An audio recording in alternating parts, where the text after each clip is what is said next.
New York Giant fans, Bad Dog, the coaching search is underway. Hey, look at that. Oh, damn it. I did not bring down the prop today. Shh.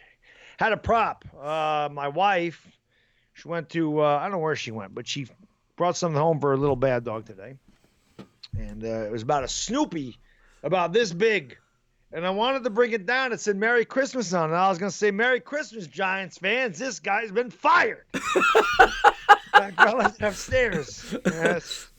Snoopy is no longer with us. Let's just say hello to some people in the chat. What's going on, Recon Dog? Thank you for popping us. Thank you for the sponsorship, by the way, Recon Dog. Thank you very much. Dyer Giants fan in the house. What's going on, Dyer? Crazy Dog in the house.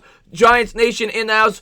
Dwayne King, Rafael Puntas, Chris Leone. Thank you to everybody for being here. I really do appreciate it. And if you guys haven't done so, go into that description and subscribe to Bad Dog Sports. We've obviously got a lot to talk about. And yes, that you were the one that gave it to me, Dyer Giants fan. Thank you very much for that, my man. Johnny Morawski in the house, Bowler in the house.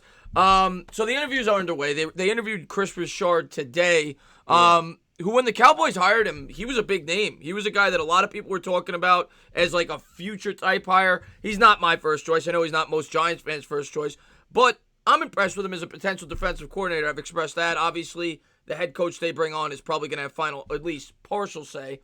Gettleman came out. He had some very telling quotes. GQ Boys, thanks for the love, man. $2 super sticker. Hey, you, what's going on, my man? Gettleman came out, had some crazy quotes today. I didn't get a chance to read all of them, but he basically said that he was surprised that he wasn't fired from the New York Giants, from what I gathered, which is crazy.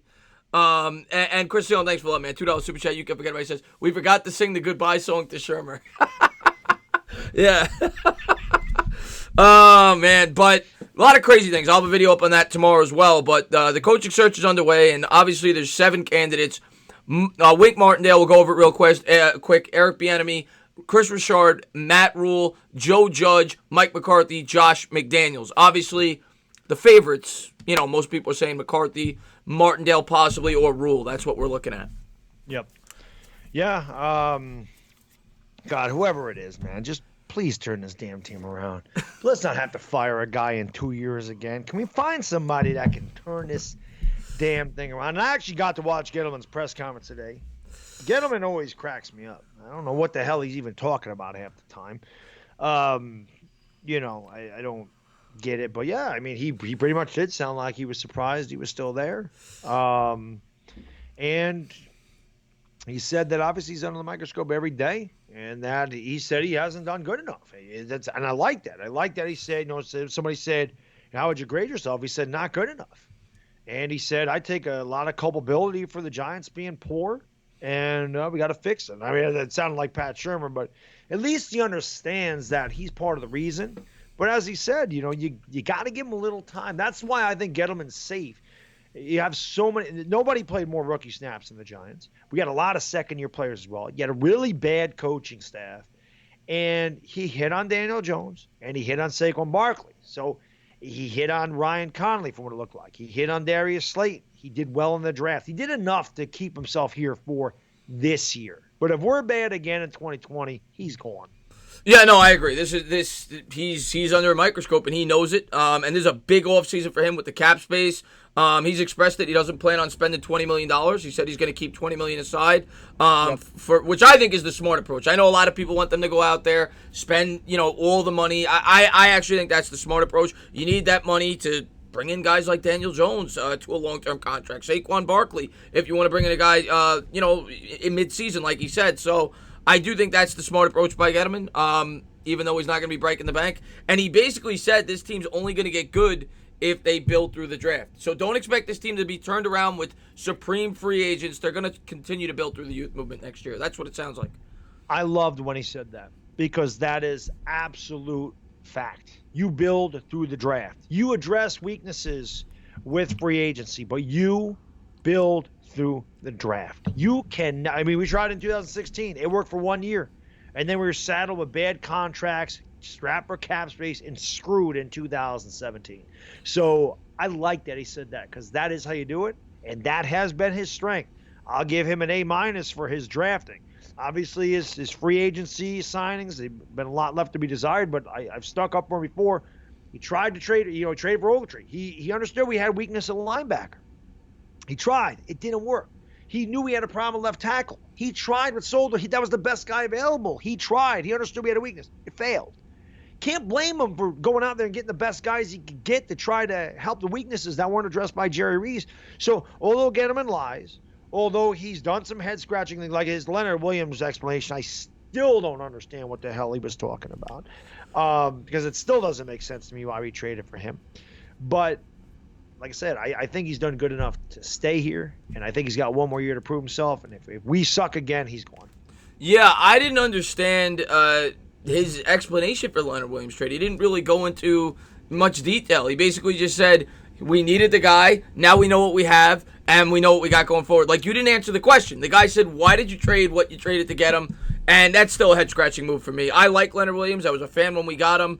I do think he fits this team very well, the system very well, between his age, the 3-4. But I agree. He has not owned up to that trade. It never made sense from the start. Yeah, I didn't get it. I don't get it. That's one thing where I stick up for Gettleman too, like you. I'm a big Gettleman guy, and that is one thing from the start where I have just haven't gotten it at all. That's the one move that's indefensible for me. Yeah, that move. It's hard to understand. It really is. Like you said, I mean, if they let him walk, they get a compensatory pick. If they don't sign somebody to, equal or more value. But they're obviously going to sign him. He kind of painted himself into a corner that they have to. They have to sign him now, or otherwise you wasted draft picks for no reason. And that's the whole thing. You could be left with nothing. You could be left with the compensatory pick. I guess that was his explanation. They wanted to bring him in. They wanted to see how he performed with the Giants. They wanted to see how he was in the locker room. They wanted to see how disruptive he was. Like I said, like you can't look at that on tape and no. But I think that he wanted to get him in here so that he could sign him. That's just what I feel. I feel like he didn't want to get in a bidding war. He wanted Williams to stay here. And in the press conference, he said he talked to Williams, and Williams says he wants to stay there. So we'll see what happens. Leonard Williams played very good for us those last 4 games. I mean, he definitely made a difference. And he's only 25, and he's got a lot of talent. So with the right defense, perhaps he's even better, and it ends up being worth it. But the trade is still head scratching. Yeah.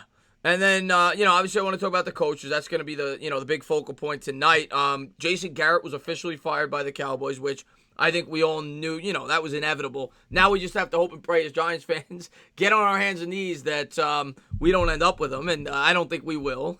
I don't either. But the other thing you got to worry about now is obviously if you're a Rule fan or if you're a McCarthy fan or whoever you're a fan of to be the New York Giants head coach, now the Cowboys are a situation that might be, more attractive for a potential coach. If you're looking to win right away, that's the more attractive location right now. So that's what else we got to worry about there now that they moved on from Garrett. But we expected that. Yeah, the one thing they talked about in the Sugar Bowl, because they mentioned Matt Rule, coaching at the next level, and they said for the most part, a college coach is a GM because they're the ones recruiting these kids to come play for the program. So college coaches usually do want some say in what they're going to do. Now, Matt Rule is getting no say in Dallas. We know that. None. Because the whole reason Jimmy Johnson was fired, not because he didn't win, because he didn't get along with Jerry Jones, because he wanted a lot of – same thing with Parcells. Jason Garrett, Wade Phillips, they were yes men. They hung around because they didn't have any pushback. Jerry Jones wants to be the coach. Jerry Jones wants to be the owner. Jerry Jones wants to be the GM. Wisconsin wants a guy that's going to sit there and do nothing. If you're Matt Rule – is that what you want? Do you want to just be the face on the sideline and have no say in what the Cowboys do? Or do you want to go to a Giants team where Gettleman again said in the press conference, he said, I don't know where people are getting that I can't be worked with or that I want all this control because that's not true. Don't believe anything Gettleman says. But I do think that Matt Rule would have more control with the Giants than he would with Dallas. Yeah, I agree with you. I think he would, especially after what you read. The Giants basically said that they want to collaborate, and hopefully that's the case. And, we'll see going forward. The other thing, the quote that I found interesting off the mouth of Gettleman was he basically said that Shermer was the primary reason why they drafted Daniel Jones, that Shermer was enamored with Jones, and that he almost convinced Gettleman to take him at 6th overall, which makes me question firing Shermer. I mean, why did you drafted this guy specifically for Shermer? It wasn't Gettleman's guy from the quote, basically from what he said. It was Shermer's guy. he convinced Gettleman to take him. Now, maybe I got to read more into the quote, but that's what I gathered from it. That's a head scratcher for me too. Personally, that Gettleman didn't seem like he was a Jones guy, that they took him specifically for Pat Shurmur. So there you go. That just proves that head coach will have some say. That is true. Drafted. Yeah. But I think what happened was Pat Shurmur's, going to take the blame. He's the head coach. Right. And the fact that Daniel Jones worked out, I feel like the Giants said, okay, well, this kid's going to be good no matter who's our head coach. And don't need Pat Shurmur there anymore. Now, it'll be very interesting because not only does Daniel Jones lose Pat Shurmur, he's going to lose Eli Manning. I don't know how much Eli Manning mentored Daniel Jones. Eli Manning's a great guy to learn from. That's what Dave Gettleman talked about, that, because they asked him, why did you bring back Eli for $23 million? Essentially, he was a backup here. He played 2 games. He went right to Daniel Jones. He said, we didn't think Daniel Jones would come on that fast, but he did. And obviously he did. Daniel Jones played very well, especially down the stretch. He controlled the fumbling problem a lot better those last 4 games. He only threw, I forgot if he threw 1 or 2 interceptions against Philly. By the end of that game, I didn't even care. But he only threw, 4 interceptions for a long time, 5 for the last 10 games, whatever it was. He played much better. Yeah, he played great down the stretch. So, yeah. I'm just figuring that they probably think that, another head coach can come in here and Daniel Jones will perform just as well. But I'm wondering how much I don't even think Eli really had a factor. I think it's Alex Tanney. I think that's why Tanney's there. I think Alex Tanney's a guy that Daniel Jones went to. I don't know if it was Eli. If Eli was going to teach him anything, it's how to handle the media and how to handle the fans and how to handle everything else in New York. That's one thing Eli was really good at. Yeah, well, Eli was even quoted as saying that he didn't have fun as the backup. He didn't enjoy, as you expect. I mean, this is a guy that started for 16 straight years. I'm sure he picked up some things about Eli Manning. There was a relationship between those two before. Yeah, I'm saying even before Daniel Jones went into the pros, that was talked about. I think Eli went to Duke the year before, so there was definitely some history there with the same head coach. But yeah, let's go over some of these coaches real quick. We'll start with some of the lesser-known guys. Joe Judge is a guy that I don't think is much of a factor. When I did some research on him, the guy does seem like he is a good potential future hire for a head coach, but I don't see him getting a job right now in the NFL. So he's a guy that I think you could pretty much scratch off. Oh, Big K, man, thanks for love, man. $5 Super Chat, Benzini's. He says, if we lose Williams in free agency, should the Giants strip Gettleman of power of GM?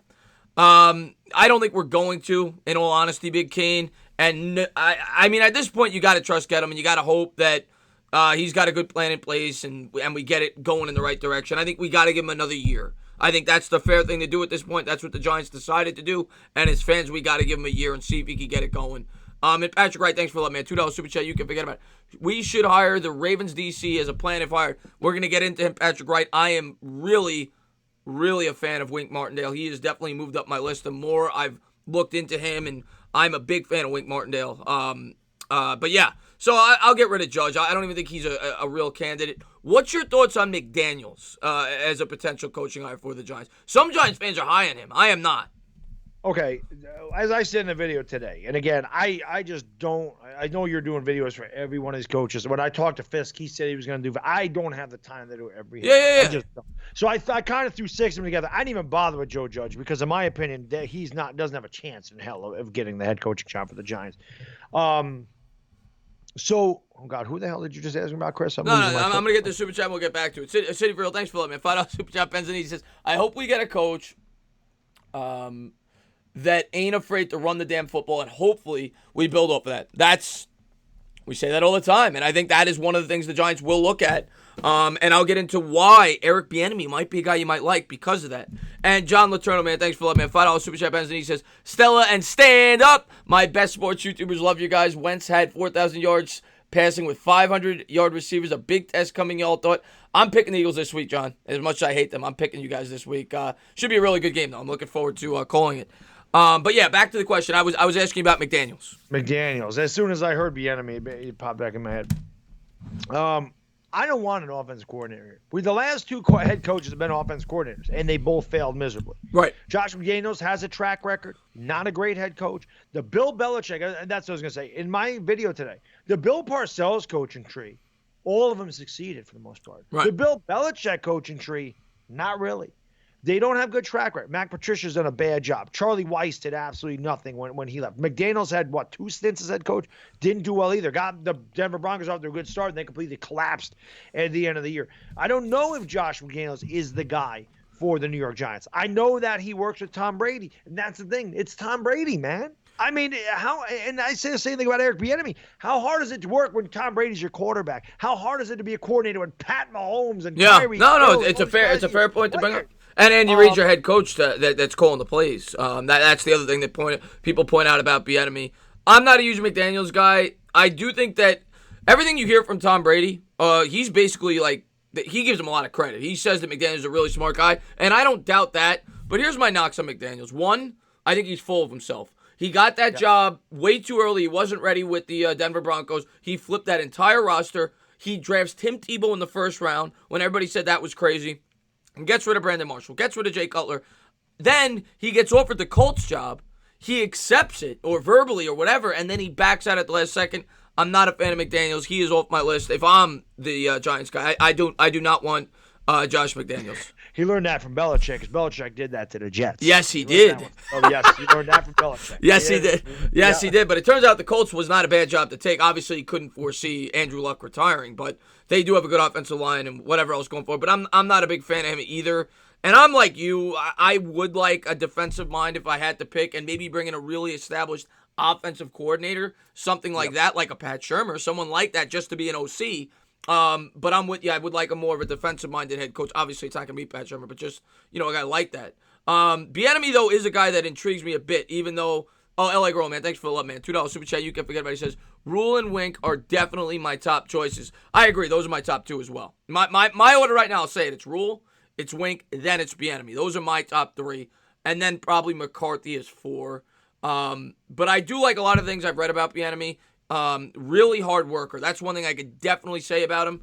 And I do think he's going to be a good head coach. I just don't know if the New York Giants are the right fit for him. I would prefer the top two guys that he just said. I would definitely prefer Matt Rule, for sure. And I really like Martindale. The more I read about Martindale, Bad Dog, the more I'm falling in love with this guy. I'm a big fan. I say the same thing. The more and more I read about it, like Martindale's going up my list every. At one point, I think he's going to pass Matt Rule, to be honest with you, because I love everything I read about him. I think he's a stern guy. I think he commands respect, and you need that guy that, the players want to play with you, but at the same time, you can't let them walk all over you. I feel like Shurmur just kind of was there. Like, he had no personality. Like, he had no toughness. Like, you look at Pat Shurmur, he's like a gutless flap. Like, Martindale's got a little edge. Right. And the Giants need, like, Coughlin had that edge. Parcells had that edge. Belichick has that edge. Like, you need that guy. Yeah. So the more I read about him, the more I look out on Wink. By the way, if anybody doesn't know who Wink Martindale is, I'll tell you because I'm old. Tic Tac Doe. He was a game show host. Wink Martindale. That's obviously not his real name, but that's why they call him Wink.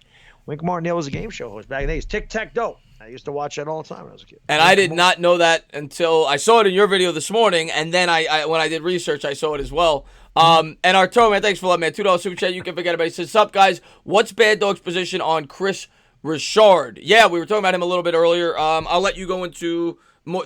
I'll tell you. I'm gonna let Bad Dog speak, and then I'll say. I mean, if you guys didn't see my video, I'll tell you why I do like him, but I don't think he's gonna get the job. But go ahead, Bad Dog. I agree with what you said earlier. I think as a defensive coordinator, I could definitely bring him in here. I don't feel like he's ready to be a head coach yet. That's all. Again, he's part of that Dallas coaching tree, and Dallas is underachieved. He's part of that. It's not you can't escape that. You can't place all of it on the head coach all the time. Coordinators have a lot to do with what team their success. I mean, James Betcher's a piece of garbage. I mean, I feel like Betcher cost his team more than Shurmur did. And Mike Shula, obviously Shurmur's picking the play calling for Mike Shula's game plan, and there's just no creativity there. So the coordinators have a lot to do with what a team does and doesn't do successfully. And again, it's not like the Cowboys defense was bad, but it should have been better. And I just don't know if he's ready to take that next step. I'd rather him just be a defensive coordinator for us and fix our defense. But I don't think he's ready to command. I don't think he's ready to command a team. It's hard.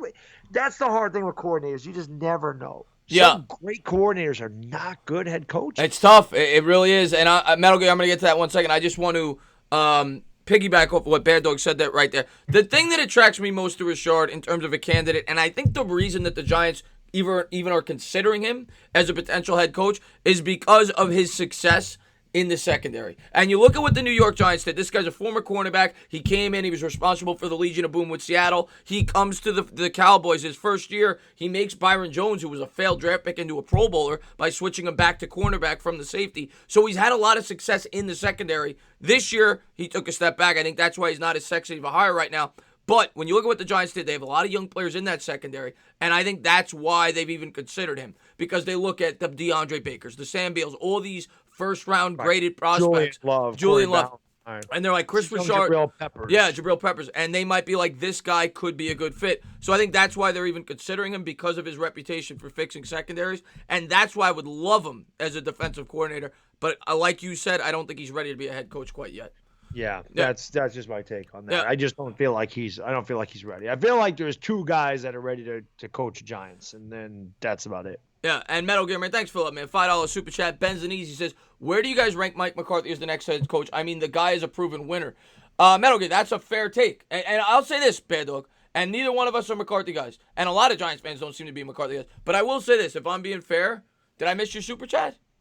I don't think did I miss John's super chat? I read it out, right? Did he give another one? No. Yeah, I read your super chat, John. Yeah, about Carson Wentz having the 4,000 yards. Yes. Yeah, I read it, John. You read that, and you said you were picking the Philly this week. Yeah, I said I was picking the Eagles this week. Now I forgot the other super chat. Hold on. It said, where do you rank McCarthy as next? I just saw Metal Gear on Fisk's thing. I told you I was pulling a doubleheader tonight. I work at Fisk for 2 hours. I'm going to work at Chris for 2 hours. Swagatron, thank you for the membership, man. I really do appreciate that, man. Thank you for the love. And Frank, man, thanks for the $2 super chat. Thank you for all your comments on all my videos, by the way, Frank. Thank you very much for the support on the channel. But go ahead, Bedog. I didn't mean to interrupt you. No, I'm just reading. I just missed what he said. He just asked where you rank McCarthy, pretty much. Where do you guys rank Mike McCarthy as the next head coach? I mean, the guy's a proven winner. That's what. Okay. He said he sent another one. John, do me a favor. Don't send another super chat. Just type it, and I'll read it out. I didn't mean to miss it. But as far as where I rank McCarthy, I'd have him fourth right now because of his proven track record, and I see that. Josh, I'll get to that in 1 second. But I think a lot of his success, Bad Dog, was attributed to Aaron Rodgers. And the other thing that's really alarming to me was how him and Aaron Rodgers ended at the beginning of his tenure. Because you've got a young quarterback here. You want a guy that quarterbacks want to play for. And the fact that Aaron Rodgers and him didn't get along and Aaron Rodgers wanted a new coach later in his career, that's a little bit alarming to me. But I'm not going to be upset if we bring him in. I get it. He's an accomplished head coach. But no, he's not my first choice. He's not. He's probably 4 for me. He's probably 4th for me too, and not a fan of McCarthy. Underachieved in Green Bay, in my opinion. They should have won more than one Super Bowl with that team. That team was built. Couldn't beat the Giants in 2011. Had no business losing to them. Got blown out by the Giants. They've always underachieved, in my opinion. And somebody mentioned this on one of my videos. It is a great point. I mean, we got Ben McAdoo from Green Bay. Ben McAdoo is Mike McCarthy. They're pretty much the same damn person. So do you want Ben McAdoo is a great offensive coordinator, but not a good head coach. Now, Mike McCarthy does have the head coaching experience. He has won a Super Bowl.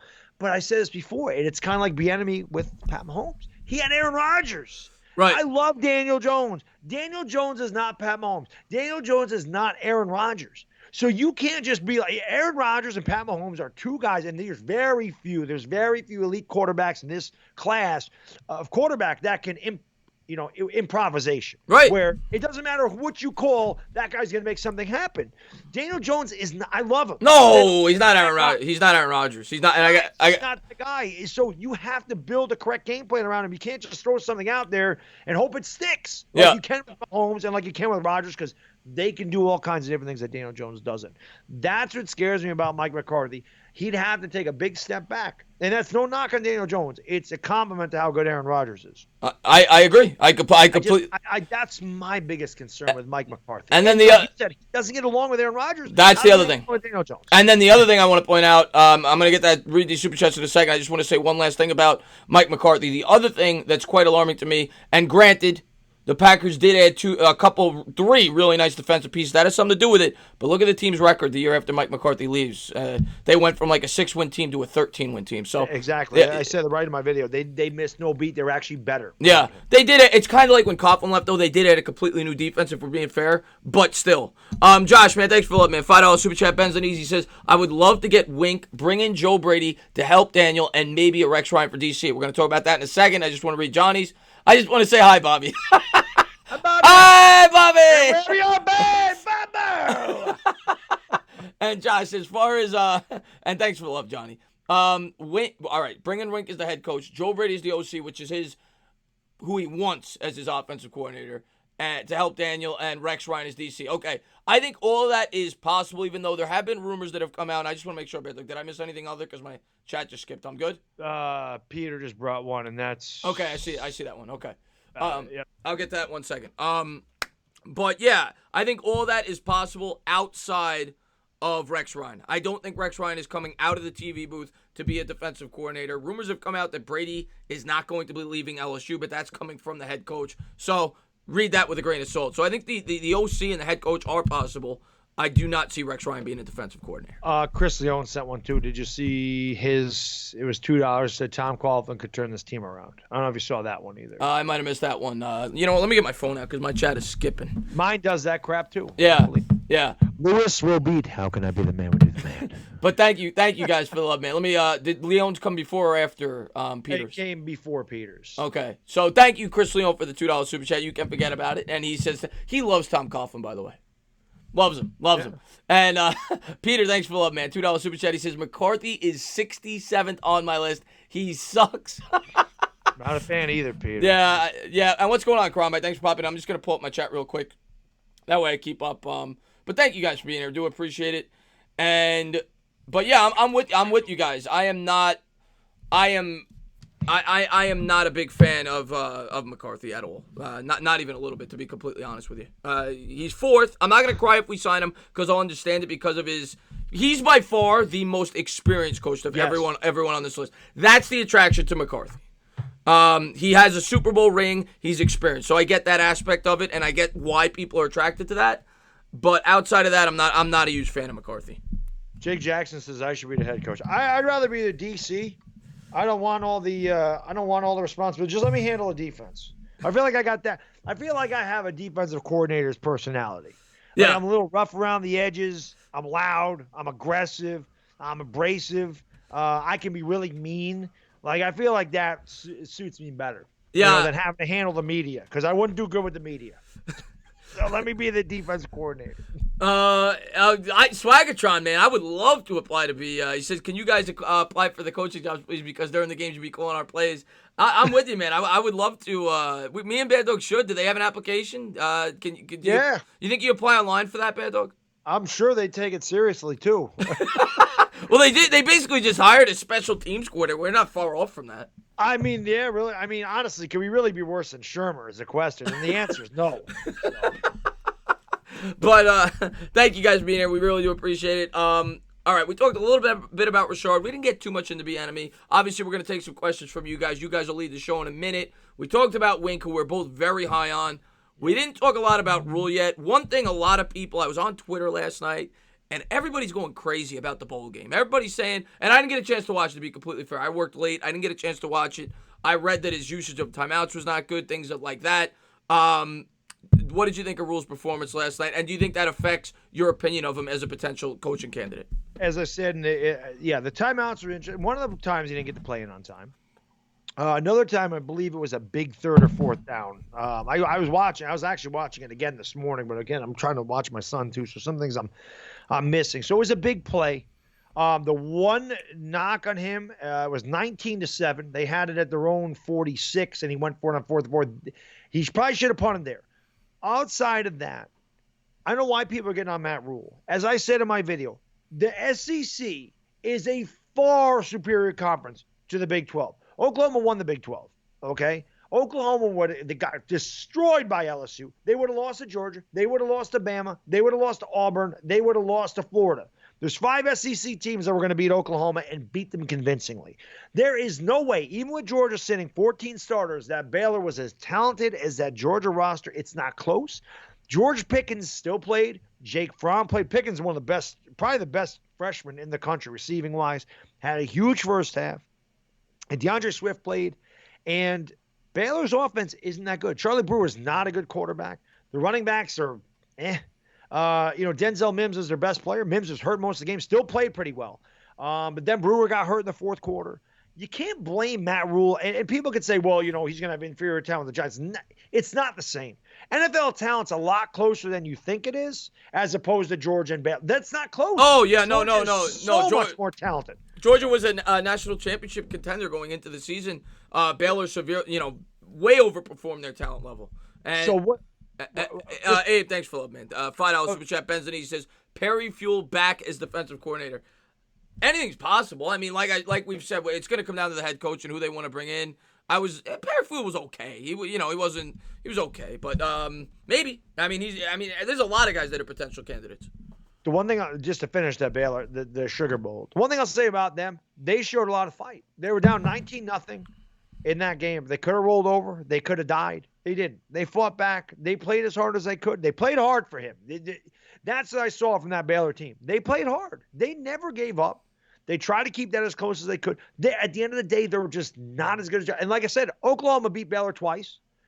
Georgia would have wiped the floor with Oklahoma.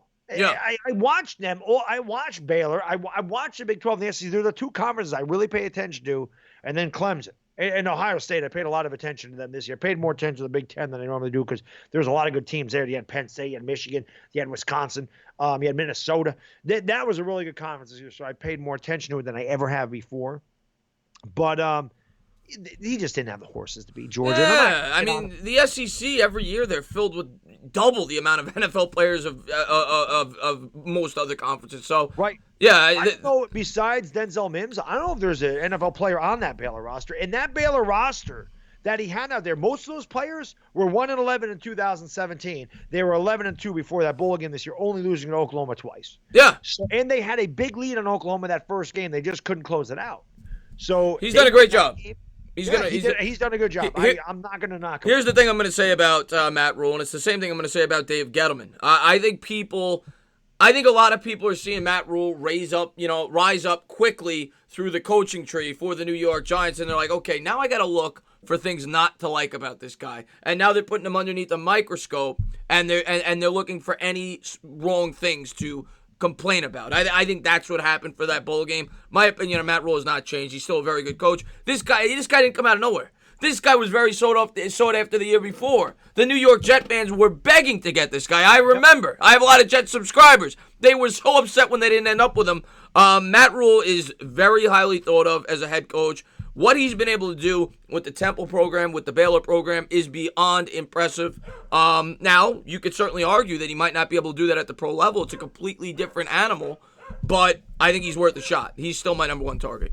When he took over Temple, they won 2 games. 2 years later, they won 10 games, and they won 10 games again. He took over Baylor in 2017. They were laughingstock. They were 1-11. He's the first Power 5 coach in the history of football to take a 1-11 team and 2 years later win 11 games. So that tells you all you need to know. And again, the roster, it's not like new kids came in and produced this 11-3 team. That is the same roster that was 1-11. That's how much he got these kids to improve and play at this level. To me, when you can turn programs around like that and you can turn your talent around like that, that says a lot about what he does and how he gets these guys to play. And he finds their strengths and gets them to play to their optimum performance, which is what you want from any head coach, is to get the most out of their players' talents. That's what the best head coaches do. It's what Belichick does. That's what Andy Reid does. That's what these guys do. Legendary coaches do it. Yeah, no, you're right. And Jew Swing Snakes, thank you for the love, man. Jew Snakes, $2 super chat. You can forget about it. It says no, no McCarthy. No, I don't want McCarthy. Rule first, Wink second, EDP third. Rex is DC. A lot of people. EDP. Okay, put it, yeah. As long as you don't flood the toilets in the locker room, I'm good. A lot of people are bringing up Rex, Snakes. I'm not going to call you by your whole name. Snakes. A lot of people are calling for Rex as a DC. I don't view that as a lot. I mean, I would love it. I just don't think it'll happen. I don't see him leaving his job where he's making millions of dollars to be a defensive coordinator. If he's coming back, it's going to be a head coach. Just my opinion.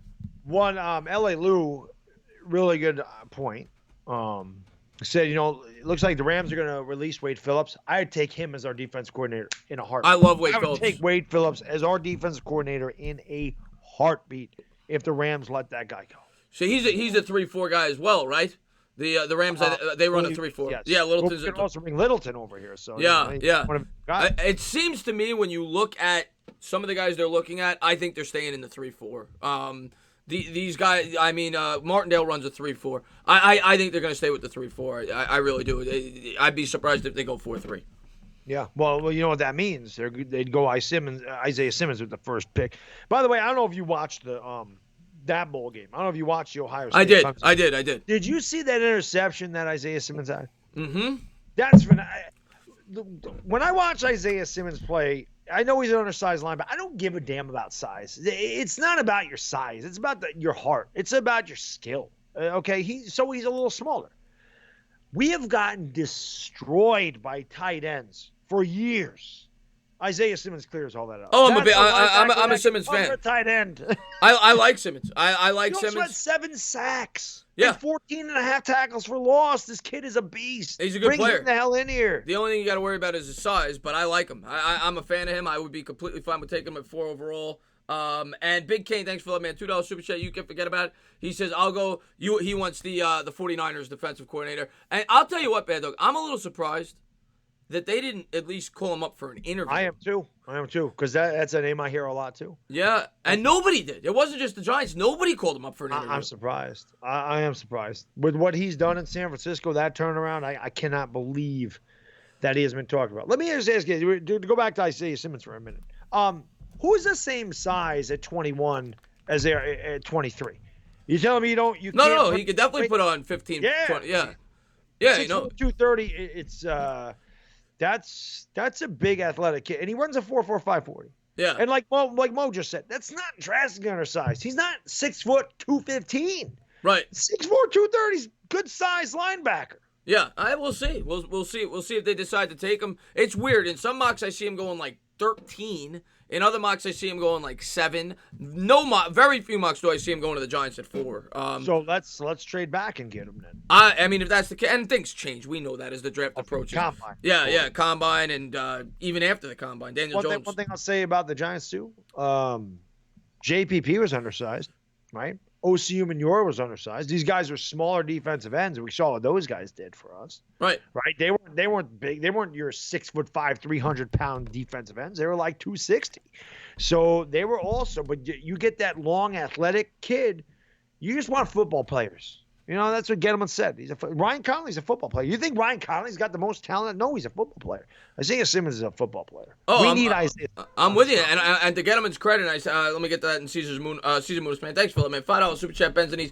He says, thoughts on maybe trading down with the Chargers, 6th in the draft. They might take a quarterback, and they have a talented roster that we can take a player from. Yeah, I actually made a video on that, Caesar Munoz, and I know I make like 4 days, so you probably haven't gotten to it yet. But that was one of the teams I brought up.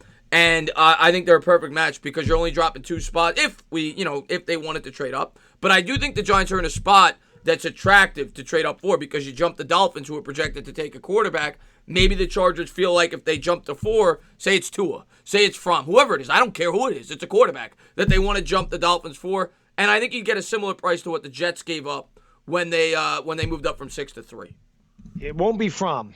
Fromm stinks. Yeah, I'm just saying. Name a quarterback. Doesn't Herbert, matter. Yeah. I was doing this thing with Fisk. God, he had a hot take in the middle of our podcast, and it was so good. I told him, I was like, "You blew my mind."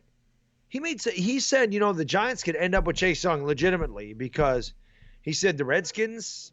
Maybe somebody wants to trade up with the Redskins to get that number 2. Maybe they do. I mean, again, it was it's not like he's saying this is definite, but maybe somebody goes up to the Redskins to number 2 to get the quarterback that they want. Also, his hot take was, what if the Lions traded Matt Stafford to somebody and took a quarterback themselves? What if they traded Matt Stafford to the San Diego Chargers, to the to Vegas Raiders, whatever you want to call them, because they need the quarterback. I mean, and it's possible. They're not in a position to take a quarterback where they're drafting. Anything's possible. That's you're dreaming there, but anything's possible. It's a hot yeah, take. it's a hot. Yeah, it's a hot take. Johnny, thanks for letting me. $5 super chat. Benson. He says, I believe Ray Lewis was about 230 pounds when he was drafted. I would think that's not a big deal. Yeah, and the same thing with Brian Urlacher. Brian Urlacher was I think he was a safety early on in his college career, if I'm not mistaken. He was thought to be somewhat undersized as well. And Swagtron, man, thanks for the love, man. $5 super chat. Benson. He says, I swear they better stay as a 3-4 defense because if they change to a 4-3. I'm going to switch up my Madden playbook. Thanks for the love, guys. I really do appreciate it. Yeah, and then do you think there's any chance? Because the first thing, as soon as Pat got fired, everybody is flooding my channel with comments. And I'm sure yours as well. Why isn't Betcher fired? Why isn't Betcher fired? Why isn't Betcher? He's got to be fired, right? There's no way the coordinators stay. The head coach is bringing in his own coordinators. Yeah. So he's not. There's no way Betcher stays. Yeah, my God. If Betcher stays, you think my Daniel Jones reaction was something. There was no way in hell Porky Pig stays here. Yeah, he's gone. We had a whole cartoon character cast. I don't know who the hell Mike Shula is. You never even see Mike. You ever see Mike Shula on the sideline? Did they ever show Mike Shula? I don't even know what he looks like. I don't know either. How the hell did they never show him? I don't think he exists. I think it's just a name that they said, you know. I don't think he's a real person. I mean, Betcher's fourth chin swallowed his neck like a freaking python swallows a rat, for Christ's sakes. You still have him all the damn time over it. That's all, folks. Porky Pig and Snoopy. That's why we couldn't win the games, for crying out. We got the damn Looney Tunes over there coaching our freaking team. And if you guys haven't done so, please hit that thumbs up. Don't forget to subscribe. Don't forget to ring the bell. Thank you guys for being here. He says, trade Engram and get some picks. I like Smith. Yeah. I made a video on that as well, Abe, trading Evan Engram. And, yeah, Bad Dog and me are in complete agreement with that. Yeah, if you get the right price for trading Evan Engram, I'm completely for it. If you get a late second-round pick, very early third-round pick. You're probably not re-signing him, so get something for him. And Kalen Smith has showed that he can play. I mean, he took up. He had a really good game against the Eagles. He had 9 catches against the Eagles in that game. So, definitely. Engram's expendable, and the Giants aren't extending him. You know Gettleman don't like Reese guys. He's a Reese guy. He's not coming back here. By the way, I want to say this. This is the most people I've ever seen at this show. Wow. 866 people in here. Can't thank you, girls and guys, enough for being here. So thank you so much for the support on this show. This is amazing. I mean, the Giants had a terrible year, and here we are with 860 people in here. Thank you so much. You all got to hit that thumbs up, though. I mean, we got 162 in here. It's free. Yeah. You go over there, you take your mouse, you click on that thumbs up, and you watch the number grow. Come on, baby. Yeah, spike the like, guys. That thumbs up for a new regime for the Giants. And we're going to be doing this all off season, so if you like what you're watching and listening to, we're, obviously next week, if we're still going to be talking probably about the coaches. Good chance by next Wednesday or Thursday. We still don't have them, but once the coaching was, obviously we get the coach, then we'll be talking about that. Then we're going to get into free agency. Then we're going to get into the draft. It is going to be a busy offseason for the New York Giants, and we're going to be here for you guys. So thank you guys for being here. And, yeah, please go into that description and subscribe to Bad Dog Sports. It'll be on his channel next week. So thank you guys for being here. Spike that like, subscribe. Don't forget to ring the bell. You get notification every time we go live. And, Frank, I appreciate that, man. And, yeah, we'll probably go to like 12:15 because it is packed tonight. So, guys, shout out your questions. And I'm off tomorrow, so we're good. Bad Dog's off tomorrow. That's why he's no wonder why you're drinking. My vacation's over, man. Tomorrow is the last. I've been off for 2 weeks. It's gonna be hard to go back to work. That's why. So I was the other point. What I think I did the day Sherman got fired. I think I actually did 3 videos and a live stream. That was the most I was able to do. Yeah, well, I mean, you're a busy man, dude. You're a busy man. Got a little Bad Dog here during the day, though. It's not like I have all the freaking time. Little Bad Dog. Daddy play puzzles. Daddy this, Daddy that, and I love him. How do you not? You've seen my kid. How the hell do you tell him no? Oh, he's adorable. He's adorable. Put thing in his mouth. I don't even know why this is down here. Daddy play puzzles. Daddy, can I have donuts? Yeah, you can have whatever you want. Thank God because I would never been able to say. You're gonna have to put him on the Bad Dog. He falls down. I can say, "Get up." That didn't hurt. If it was my daughter, I'd be like, "Oh my God, are you okay?" So you're gonna have to put him on the Bad Dog diet if you keep giving him what he wants. All right, Striker, man. You have a great night. Chris, he ain't gonna gain weight till he's 25 if he's like me, so he's okay. Yeah, all right. Chris, can we trade Engram for Coughlin? Let's do it, Chris Leon. Free agency predictions. See, that's impossible for me to say right now because I don't know who is going to become available. I don't know if Ngakoue is going to become available. You know, we've read, I saw like an Instagram story where Ngakoue basically insinuated that he wanted to be a Giant. But then, you know, the Jaguars, they say that he's the number one priority to keep him on the roster. So, yeah, if Ngakoue's available, let's go get him. If Conklin's available, maybe we get him. I mean, there's certain guys. But one thing I'm going to say is, guys, like Bad Dog and I said at the beginning of the show, like Dave Gettleman has told you, don't expect a spending spree. I know everybody's, you know, they're sitting there, oh, we got $100 million, or whatever we're going to have, but Leonard Williams is going to get at least 15 of that. If you want Golden back, which most Giants fans seem to, when I even hinted that should we bring Golden back, people jumped down my throat. Of course you got to bring Golden back. Well, if you want Golden back, there's another $13, $14, $15 million. So now you just ate up $25 to $30 million on your cap space. Gettleman said he's going to save 20. So if you've got 90, you really got 40 after you bring those two players back. So don't expect this huge, gigantic spending spree. And we only bring Golden back if we're staying in the 3-4. If we're going 4-3, Golden is gone. But Leonard Williams, he's going to pay Leonard Williams. He has to. He's going to look like a damn fool if he doesn't. So, yeah. But the thing is, the Colts didn't go out and spend listen, you don't spend money just because you have it. This is not, as far as I know, and again, I'm not a cap expert. I try to tell Philadelphia they're in cap hell. They don't want to believe me, but they're going to find out soon enough. It's not like the NBA where you have to spend your money. Right. You don't have to spend it. You're going to have it next year if you don't spend it all. Yeah. So this is not the NBA. So if the free agent market isn't desirable for the New York Giants this year, then don't go out and force it. Don't overpay guys. Just say, you know what, the hell with it. Like Gettleman says, we're going to build through the draft, and you bring back a couple of guys that were really good for your team, and Leonard Williams and Marcus Golden. But don't go out there and overspend just to bring a guy in because you got the money. That's what got us in this problem in the first place. Exactly. Well, you know, we went out there, we signed all those guys, Janoris Jenkins, Olivier Vernon, and it was great for 1 year, and then it crashed and crumbled, and it sounds like Gettleman's going to take a much more diligent approach. And somebody in chat said it again. He said, save 20 for what? Gettleman explained it if you watch the press conference, and I explained it in my video, but he said he wants to save $20 million for in-season moves if they feel like they need to make the move or if they want to make an extension. Right. They also, if they're smart, want to have money set aside and not committed to 4- and 5-year contracts when they want to extend Saquon Barkley, when they want to extend Daniel Jones. Yep. You have to think about the future when you're a general manager. You can't just think on a 1-year basis like Jerry Reese did in 2016. And that's what I loved about. There's a couple that, like I said, Gettleman. It's why Gettleman's such an enigma, because he'll do some things where you sit there and go, "What the hell is he doing?" The Leonard Williams, what the hell are you doing? What the hell is that? Right. And then you hear him talk about how we have to save the money for extensions. In season trades, we got to keep that money in case you want to do this, do that. That's smart. Right. That's thinking for the future. So that's why Gettleman's because sometimes he does things like he doesn't know what the hell he's doing. And then you hear something like that, I'm like, well, this guy knows what the hell he's talking about. Right. So he's tough to figure out. I think Gettleman's done a good job. I'm not going to get on his case. Like I said, I know Solder sucks.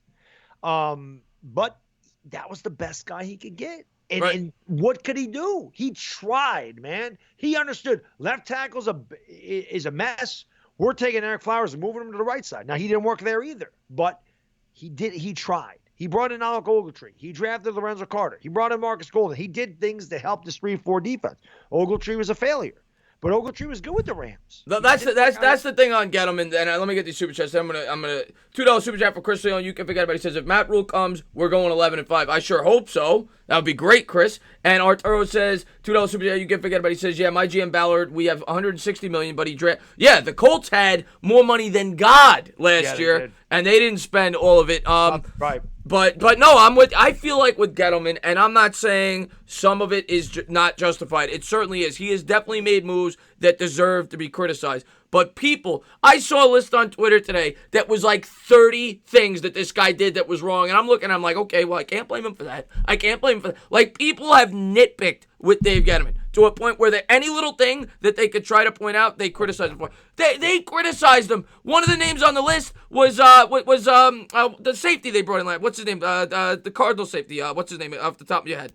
Antoine Bethea? Yeah, Antoine Bethea. They criticized him for that move. I'm like, it was a $2.5 million a year move for a safety that we had no cap space for. Like, how are you going to criticize him for that? That's pennies on the dollar. He's a stopgap player. He's a stopgap player. His team? Yeah, I mean, and it was a list filled with that. I mean, I'm like, come on, so people look to get on Gettleman. I'm not saying some of it isn't justified. It is, but not all of it. He's not nearly as bad as people make him out to be. People, again, you got to understand, the guy's got first and second year players. The Giants had by far more rookie snaps than any team in the NFL, and you need a good head coach to mold this talent. Shermer wasn't the guy. I'm sorry. Lorenzo Carter's talented. Dexter Lawrence is talented. Daniel Jones is talented. Saquon Barkley's the best running back in this league. Ryan Connolly was playing really well before he got hurt. Darius Slayton's played really well.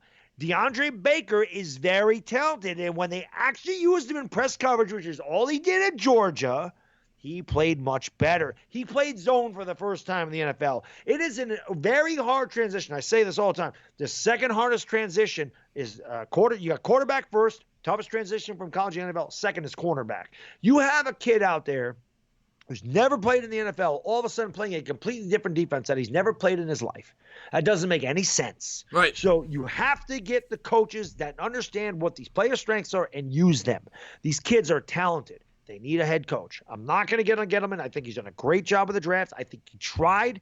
There's some things that make no sense. Jonathan Stewart made no sense. Jonathan Stewart, but again, it made no sense, and I agree, and I thought it was a bad signing when they did it, but it was $3 million. $3 million, and that adds up. $3 million a year, $3 million. I get it, it adds up. But are we going to kill a guy for when he had limited cap space for going out there and make... I think people are overly critical about Gettleman because he's a guy that's not very likable. I get it. He's obnoxious sometimes. He's arrogant. But I think we have to give him a fair chance this year. I really do. I think Giants fans that hate him have to give him a real chance and see what he could do in his third year when he has actual cap space. And now, basically, the way I look at it is Gettleman's really his second year. He completely overhauled the roster. He got rid of Beckham. He got rid of Vernon. He got rid of all the veterans. He got rid of all the guys he didn't want. Snacks. JPP. This was his first year, really, with the team that he wanted. You got to give him a couple of years, at least give him to the end of this year to see if the team is starting to get going in the right direction. Why do I have two guys in the chat say Bad Dog, I married a hot stripper? I don't understand that. And then Bavit says, Bad Dog, be honest, Lincoln Riley's going to flip the Cowboys. Number one, Lincoln Riley's not going anywhere. Number two, I think Lincoln Riley's overrated. And that's honest to God true. That's coming from a Sooner fan. That's a Sooner fan. I think he's overrated. I watched him against Alabama. I watched him against LSU. That guy didn't have his team prepared to play for those teams. Did not have no. I think he's overrated. I think he feasts on a weak.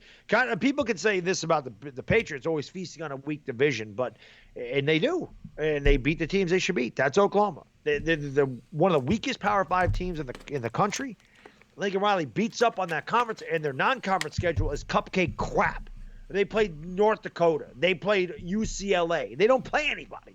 They played Army last year. They don't play anybody. So, no, I think Lincoln Riley's a little overrated, in my opinion. I really do. But he's not going to Dallas. He wants a lot of control. Dallas ain't going to give him that control. What's up, Glocks? What's up, Joe Lutz? Thank you guys for being here.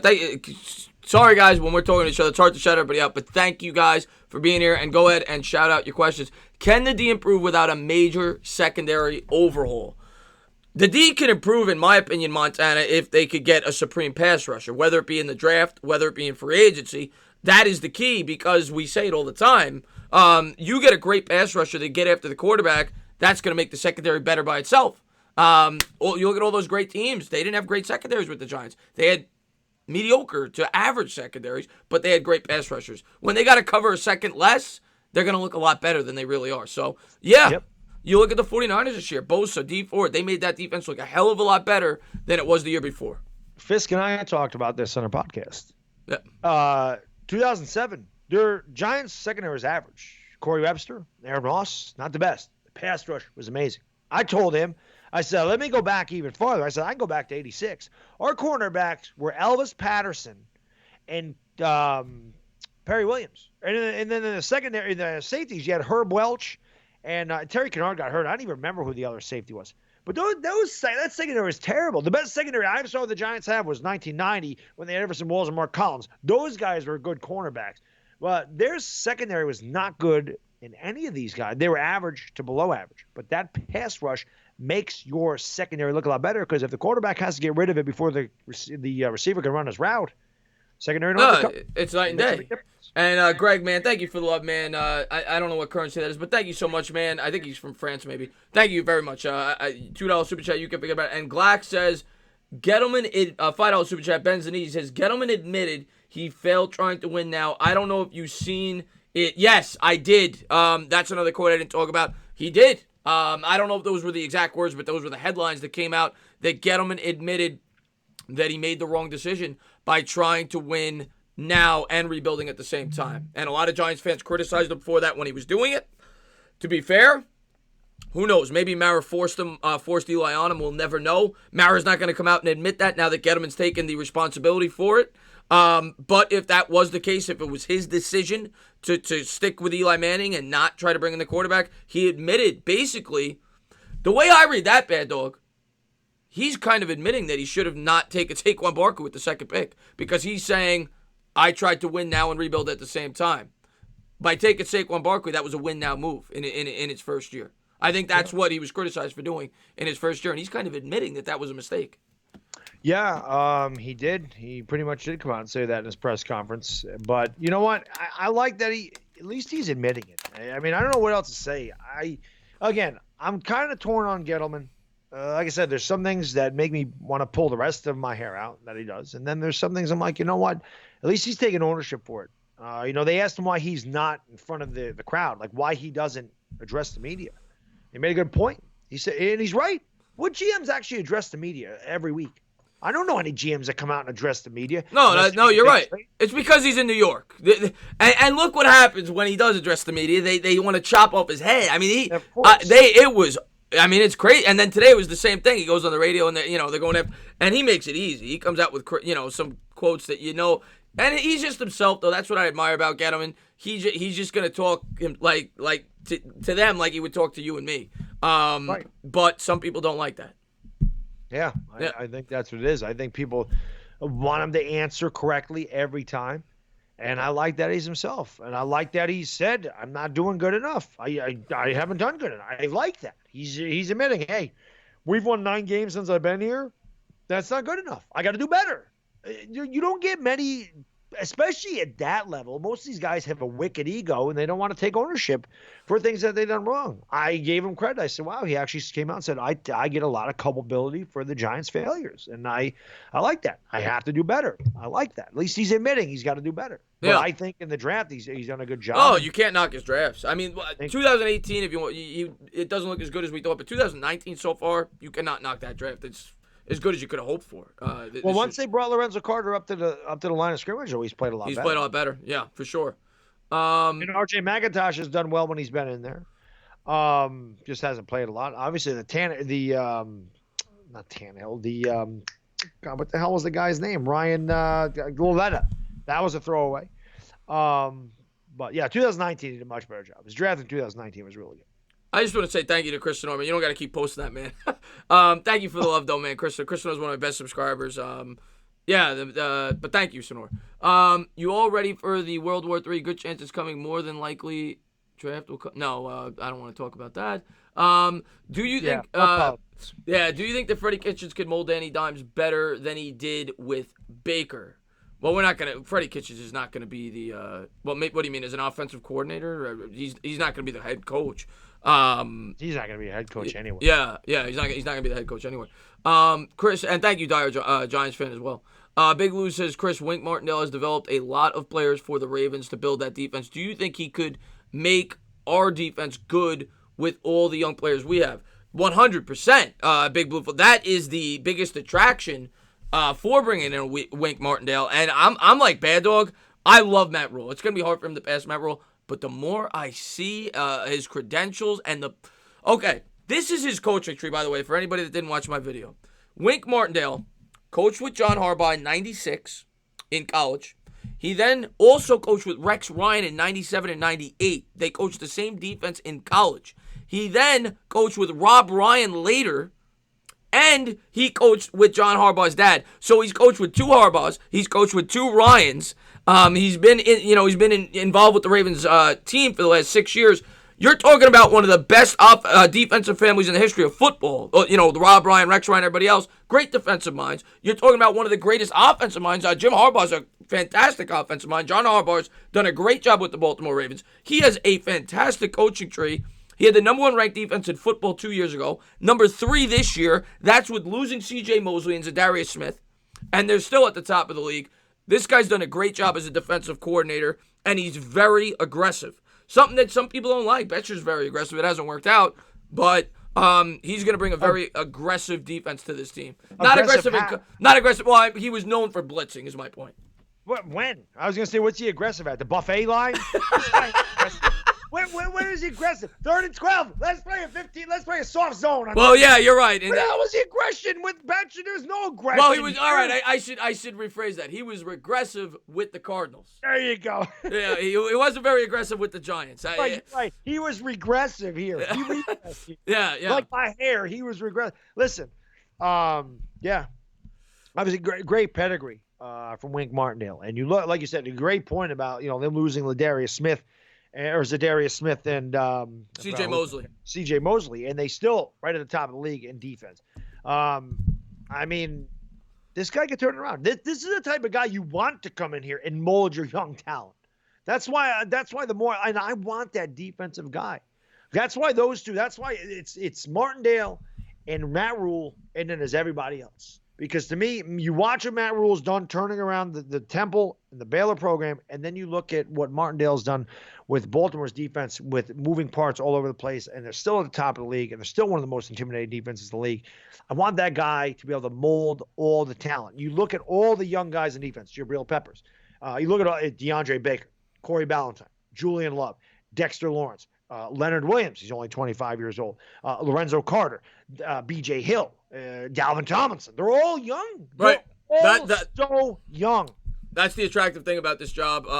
That you have a young defense with a lot of talent that hasn't hit their ceiling yet. And if you bring in a guy like a Martindale, who has shown another guy that they alluded to in the article I read, Elvis Dumervil, his 2 career seasons were with him as his defensive coordinator. You bring in a guy like this, he seems to be able to maximize talent on the defensive side of the football. You bring this guy in, DeAndre Baker's going to get better. You bring this guy in, Lorenzo Carter's going to get better. And that is the attraction to bringing in a Martindale as your head coach. If you do that, and the other thing that I like about Martindale, he has a plan in place already. He says, I want to bring this guy in particular to be my offensive coordinator. And that means to me, even if he doesn't get him, he wants to bring in an innovative offensive mind. And I think that is attractive as well for the offensive coordinator. Not like a stale pad, a guy that has more of an open offense. And that I think is an attractive feature as well if you hire him as the head coach. That's exactly it. And that's again, he's already got a plan in place. And again, he'd be a defensive-minded coach that's looking for a bright, innovative offensive coordinator to utilize, your Daniel Jones. The thing that it just pissed me off that they never used Daniel Jones correctly. Right. Daniel Jones is mobile. Use his strengths. I use this as an example all the time. Dallas game, second game, we're inside the 20-yard line 5 times. We scored 1 touchdown. They sold out on Saquon Barkley. Perfect time to run an RPO with Daniel Jones. You don't need to run Daniel Jones 12 times a game. But how about that RPO? He had 2 carries for 26 yards against Philly, so the 2 times they did it, it worked. You start using the RPO with Daniel Jones, you can do so many different things because, number one, that's going to make defenses hesitate. And you hesitate with Saquon Barkley, that's all it takes. Bang, 70 yards. That's all it takes. You can also use RPOs with Daniel Jones, and Daniel Jones can run for first downs. Or you can run an RPO with Daniel Jones. The linebacker then has to make a decision. Do I come up and take Daniel Jones, or you have your tight end running straight down the seam wide open? There were so many things they could do with Daniel Jones' mobility that they just didn't do. Turn, hand back, dive. Turn, hand back. Let's keep diving the halfback up the middle when Jalapeno is getting crushed every damn time he goes back. He's getting pushed back into the damn field. Right. What the hell is that? Yeah, it was like a broken record. With Shermer's game calling it all. And I just feel like if you get an innovative offensive play caller, they will use Daniel Jones' mobility to an advantage. They will not overuse it, but you can use that to your advantage and make defenses in the back of the mind go, where's the ball going? That's all you got. That's all it takes. Look at RG, and I'm not saying that Daniel Jones is RG3. Let's not, as far as speed and athleticism go. Alfred Morris was never the same after RG3. Oh, no. Yeah, that's a great comparison, yeah. So think about what Barkley could do if there's that little hesitation with the defense on whether they go with the quarterback or the running back. But you and I both know what needs to be fixed before even regardless of the coach. I mean, the coach helps, but regardless of the coach, regardless of all this talk about the RPOs, none of it's going to work until we fix that O-line. Halapio's now out for the year. He's a guy that I wanted to replace to begin with. He's been a horrible center. Got to get a better center in there, whether it's through the draft, whether it's through free agency, whether it's Pulley. They have a guy in the roster, but they need to improve at the center spot, and they need to get a better right tackle. I think Remmers is gone, and I expect this to shift over Solder over to that right side, and and you add your guy either through free agency or the draft. Right. And like Gettleman said in his press conference, and Q-Dog, man, thanks for the love, man. Let me like Gettleman said in his press conference though, you use free agency to set up your draft. So whatever he's going to do in free agency is going to determine what he does in the draft. If he attacks the O-line, free agency, expect him to attack the pass rush in the draft. So that's what we're looking at. And Q-Dog, man, go ahead, Big Dog. I didn't mean to interrupt No. Go get the super chat. Q-Dog, man, thanks for the love, man. $5 super chat. Ben's the Easy says, I'm ready for Don Martindale at head coach for the Giants after watching your video, Entertainer. Great job. Now let's get Isaiah Simmons a kick-ass. Q-Dog, man, and I really appreciate that, man. Thank you for being a great subscriber, both of ours. And by the way, anybody that is in here, we got 1,000 people in here, Big Dog. Almost 1,100. Unbelievable. You guys are unbelievable. Thank you guys for all your love and support. And yeah, we do this every week, so I hope you guys all come back. But if you guys have not done so, go into the link in the description and subscribe to Bad Dog Sports. And if you guys want, I mean, if this show's getting this big, we'll do it twice a week in the offseason if you guys want us to. But we really appreciate all you guys' love and support. I really do mean it. And thank you guys for coming in and being phenomenal subscribers. I put all the work into my channel. Bad Dog puts all the work in his channel because of the support that you guys show us on here. And can't ever say thank you enough to all you guys. Thank you guys very much. But and thank you, Bill Matthews. I do appreciate that, man. But go ahead and ask your questions, guys. Only 300. Like, yeah, get those likes up, Pumpkin. Get those likes up. And Pumpkin's in the chat. What's up, Pumpkin? Pumpkin's in the house.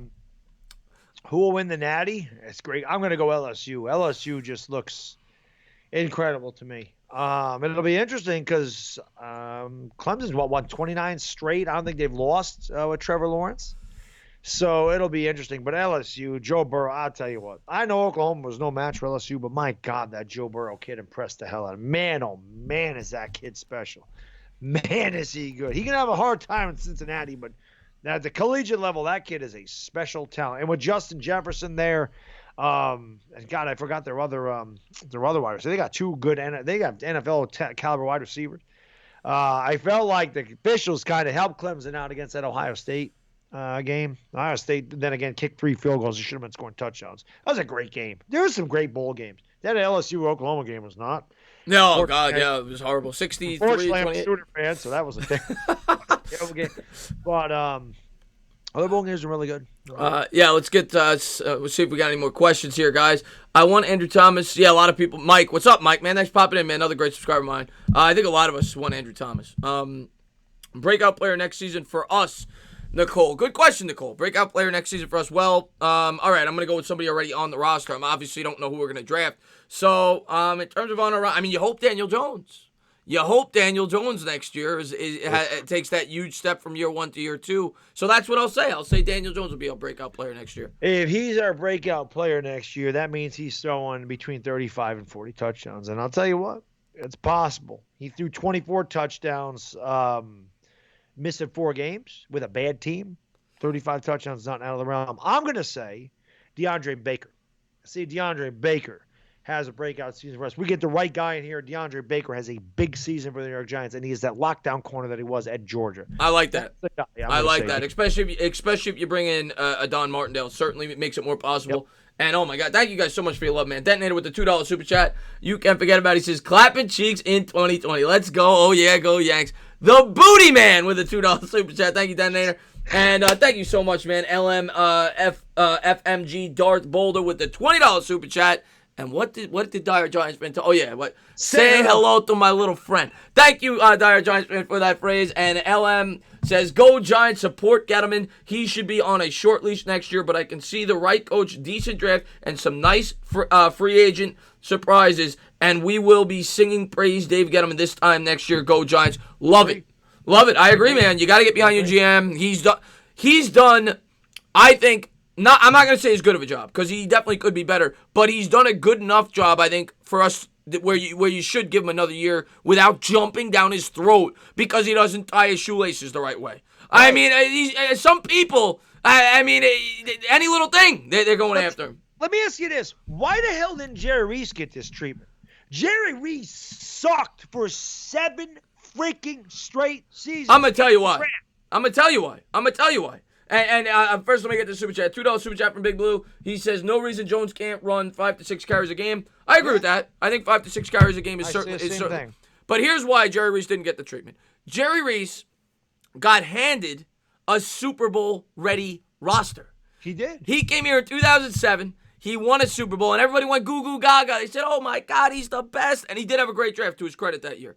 And but obviously that was it though. And then and obviously 2011 he got Cruz. Got to give him credit for that. Hakeem Nicks, got to give him credit for that. JPP, got to give him credit for that. He brought in some impact players, no doubt about it. But Jerry Reese's tenure with the New York Giants over the course of his career, he was an abysmal drafter. Look at the situation that Jerry Reese was handed, and look at the situation that Dave Gettleman was handed. That's my point. Gettleman was handed trash. Reese was handed the keys of the freaking Maserati, and he drove this shit right into a brick wall. I mean, how do you take that roster and turn it into what it became? He should have been getting shit on, part of my language, ever since 2013 when they started to fall apart. Yeah. When Eric Flowers was terrible, that's when you should have said, this guy's got to get the hell out of here. Gettleman was handed a 74 Gremlin. What do you want him to do with that? Hey, babe, you like my car? What the hell can Gettleman do with that? He had no cap space. They had terrible players. You can't kill the guy. So, yes, he does some weird things. He's not the best speaker. He lies. They all lie. That's a GM's job, is to lie. Gotta give him a chance. Yeah. He didn't take over what Reese took over. No, Reese had a franchise quarterback that was entering his prime. He had Michael Strahan. He had a team that went to the Super Bowl pretty much every year for they did go to the playoffs in 2005 and 2006. So they had gone to the playoffs for 2 straight years. He had a very good defense. He had a strong offensive line. He had everything in place. He did. He just needed Eli Manning to mature, and he did that year. He come playoff time. He had Plaxico Burress. Yeah. He had a great offensive line. He had Brandon Jacobs. He did get Ahmad Bradshaw. I'll give him that. I mean, he got Ahmad Bradshaw in the 7th round.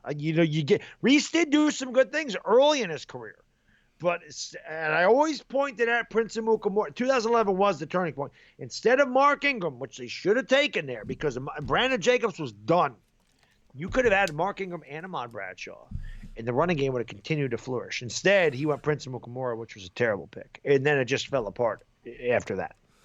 And Kristen Orr says, do you think the Giants go heavily off-season on or defense in? Do you think the Giants go heavily? I don't know what he asked there. I think that they're going to focus heavily on both sides of the football. I don't know if it'll be in free agency or draft on where they put their focus, though, Sonor. I don't know what your exact question was. Chris, is there a chance Bill Callen comes on as the O-line coach? Something I haven't thought about, Big Blue for Life. We certainly are going to have a new O-line coach, thank God, because he's been horrible. Oh, God. Yeah, I don't know if there's a chance. Not really a guy I've even thought about. I've been thinking about the head coach and the coordinators, but I suppose anything's possible.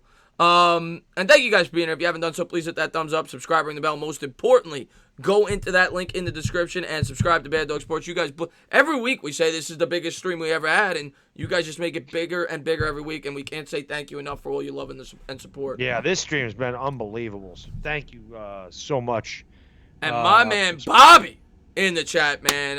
And if you guys haven't done so, go on over there and show him some love. He always does show us a lot of love. He's a great supporter of both of our channels. Yes, he is. He's great, the man. Great Patriot fan. And thank you, man, for the $5 super chat. Ben's Denise, he says, I'd be careful with McDaniels. Questionable decision-making, bad drafting, and talent evaluation. Great coordinator, but head coach not so much. Bobby, we're on board with you there. Yes, we are. He'd be 6th. I got a question for Bobby because he's a Patriots guy, and right now might not be the time to do it because the chat is packed. But I'm curious to get his take on the other Patriot that we brought in, Joe Judge, and what he thinks. I don't think he's going to be a head coach for the Giants, but what he thinks as his possibility of being the head coach for the Patriots in the future. Because I liked a lot of things I read about him. He's a very smart guy. I just don't think he has the experience yet.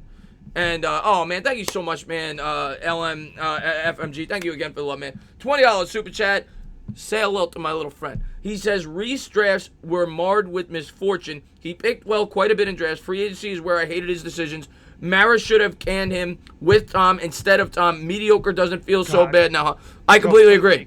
Couldn't say it better myself. That's when he made his biggest mistake, when he didn't get. Yes, I'm not going to completely say Reese was awful. You look at some guys. Linval Joseph turned out to be a good player. You look at But he let him walk, Chris. He let him walk. Yeah, he let him walk. But you're right. He should have either. Reese should have been gone regardless. He should have kept Coughlin and gotten rid of Reese or gotten rid of both. Agree. And that was a major mistake. And that is a big reason. Both. He should have kept them both. Yeah, exactly. And Abe, man, thanks for letting me. $5 super chat. Benz, and he says, Wink best nickname is Bum Phillips. You guys are the best. Glad I found you guys. I'm glad you found this too, man, Abe. And thank you for supporting our channels, man. Abe Roman, the Sausage King of Chicago. Abe Roman. You ever watch Ferris Bueller's Day Off? Ferris Bueller's Day Off, okay. Ferris Bueller's Day Off. Real quick to get the Darth Boldest thing. Now Reese did have some misfortune with the draft picks. Right. Kenny Phillips. I loved Kenny Phillips enough to actually buy his jersey. I loved him out of Miami. I thought he was a great safety. Had knee problems. It never was the same. He couldn't do it. David Wilson. Steve Smith. David Wilson, the neck injury. Steve Smith. Good pick. Knee injury. Let him walk to Philly. It didn't happen. So I agree. I think what I was saying, though, Reese did good his first 4 years, or 7, 08, 09, and 2010.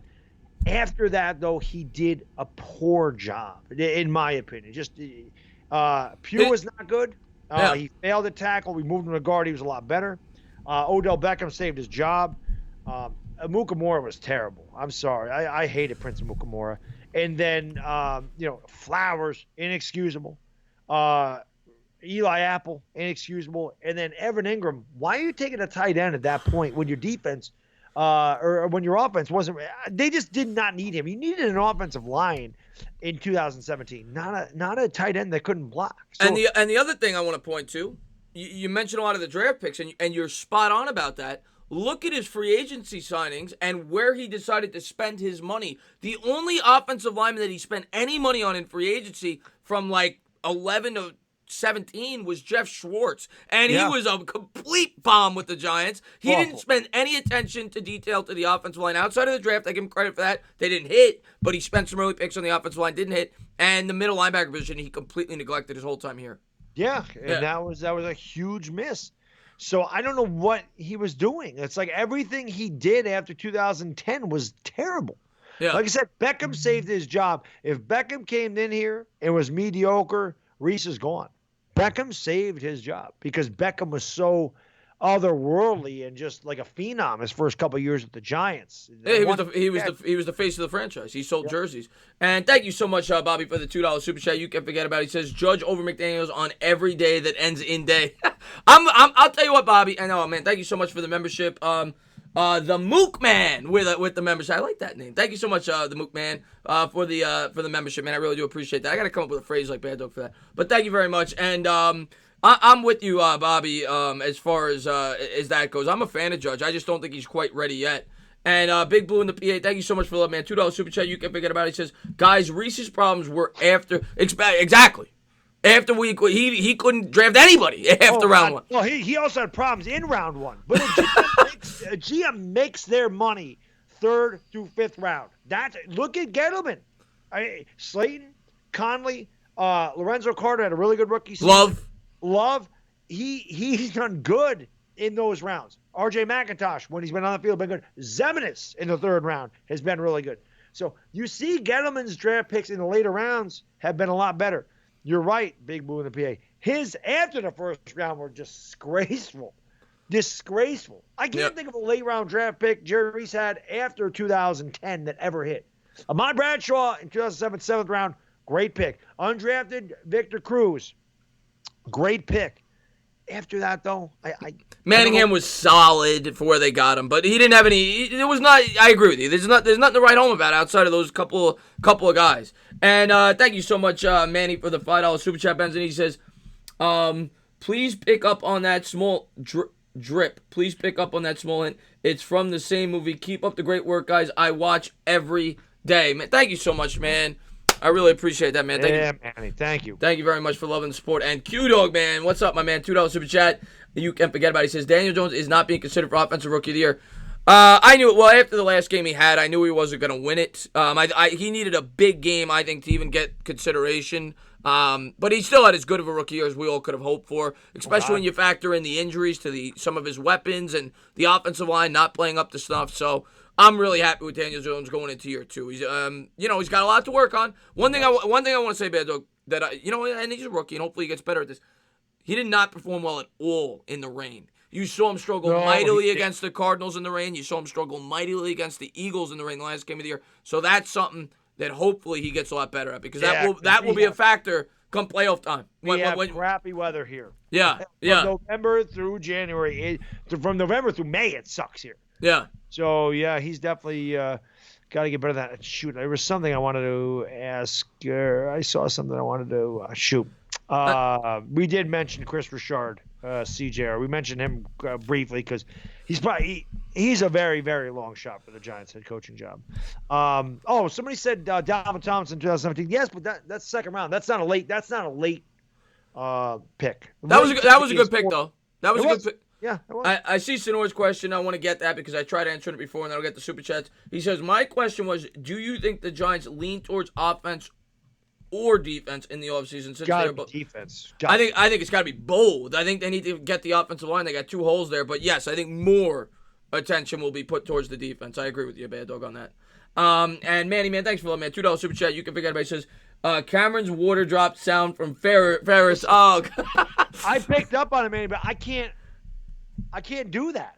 I can't do that sound.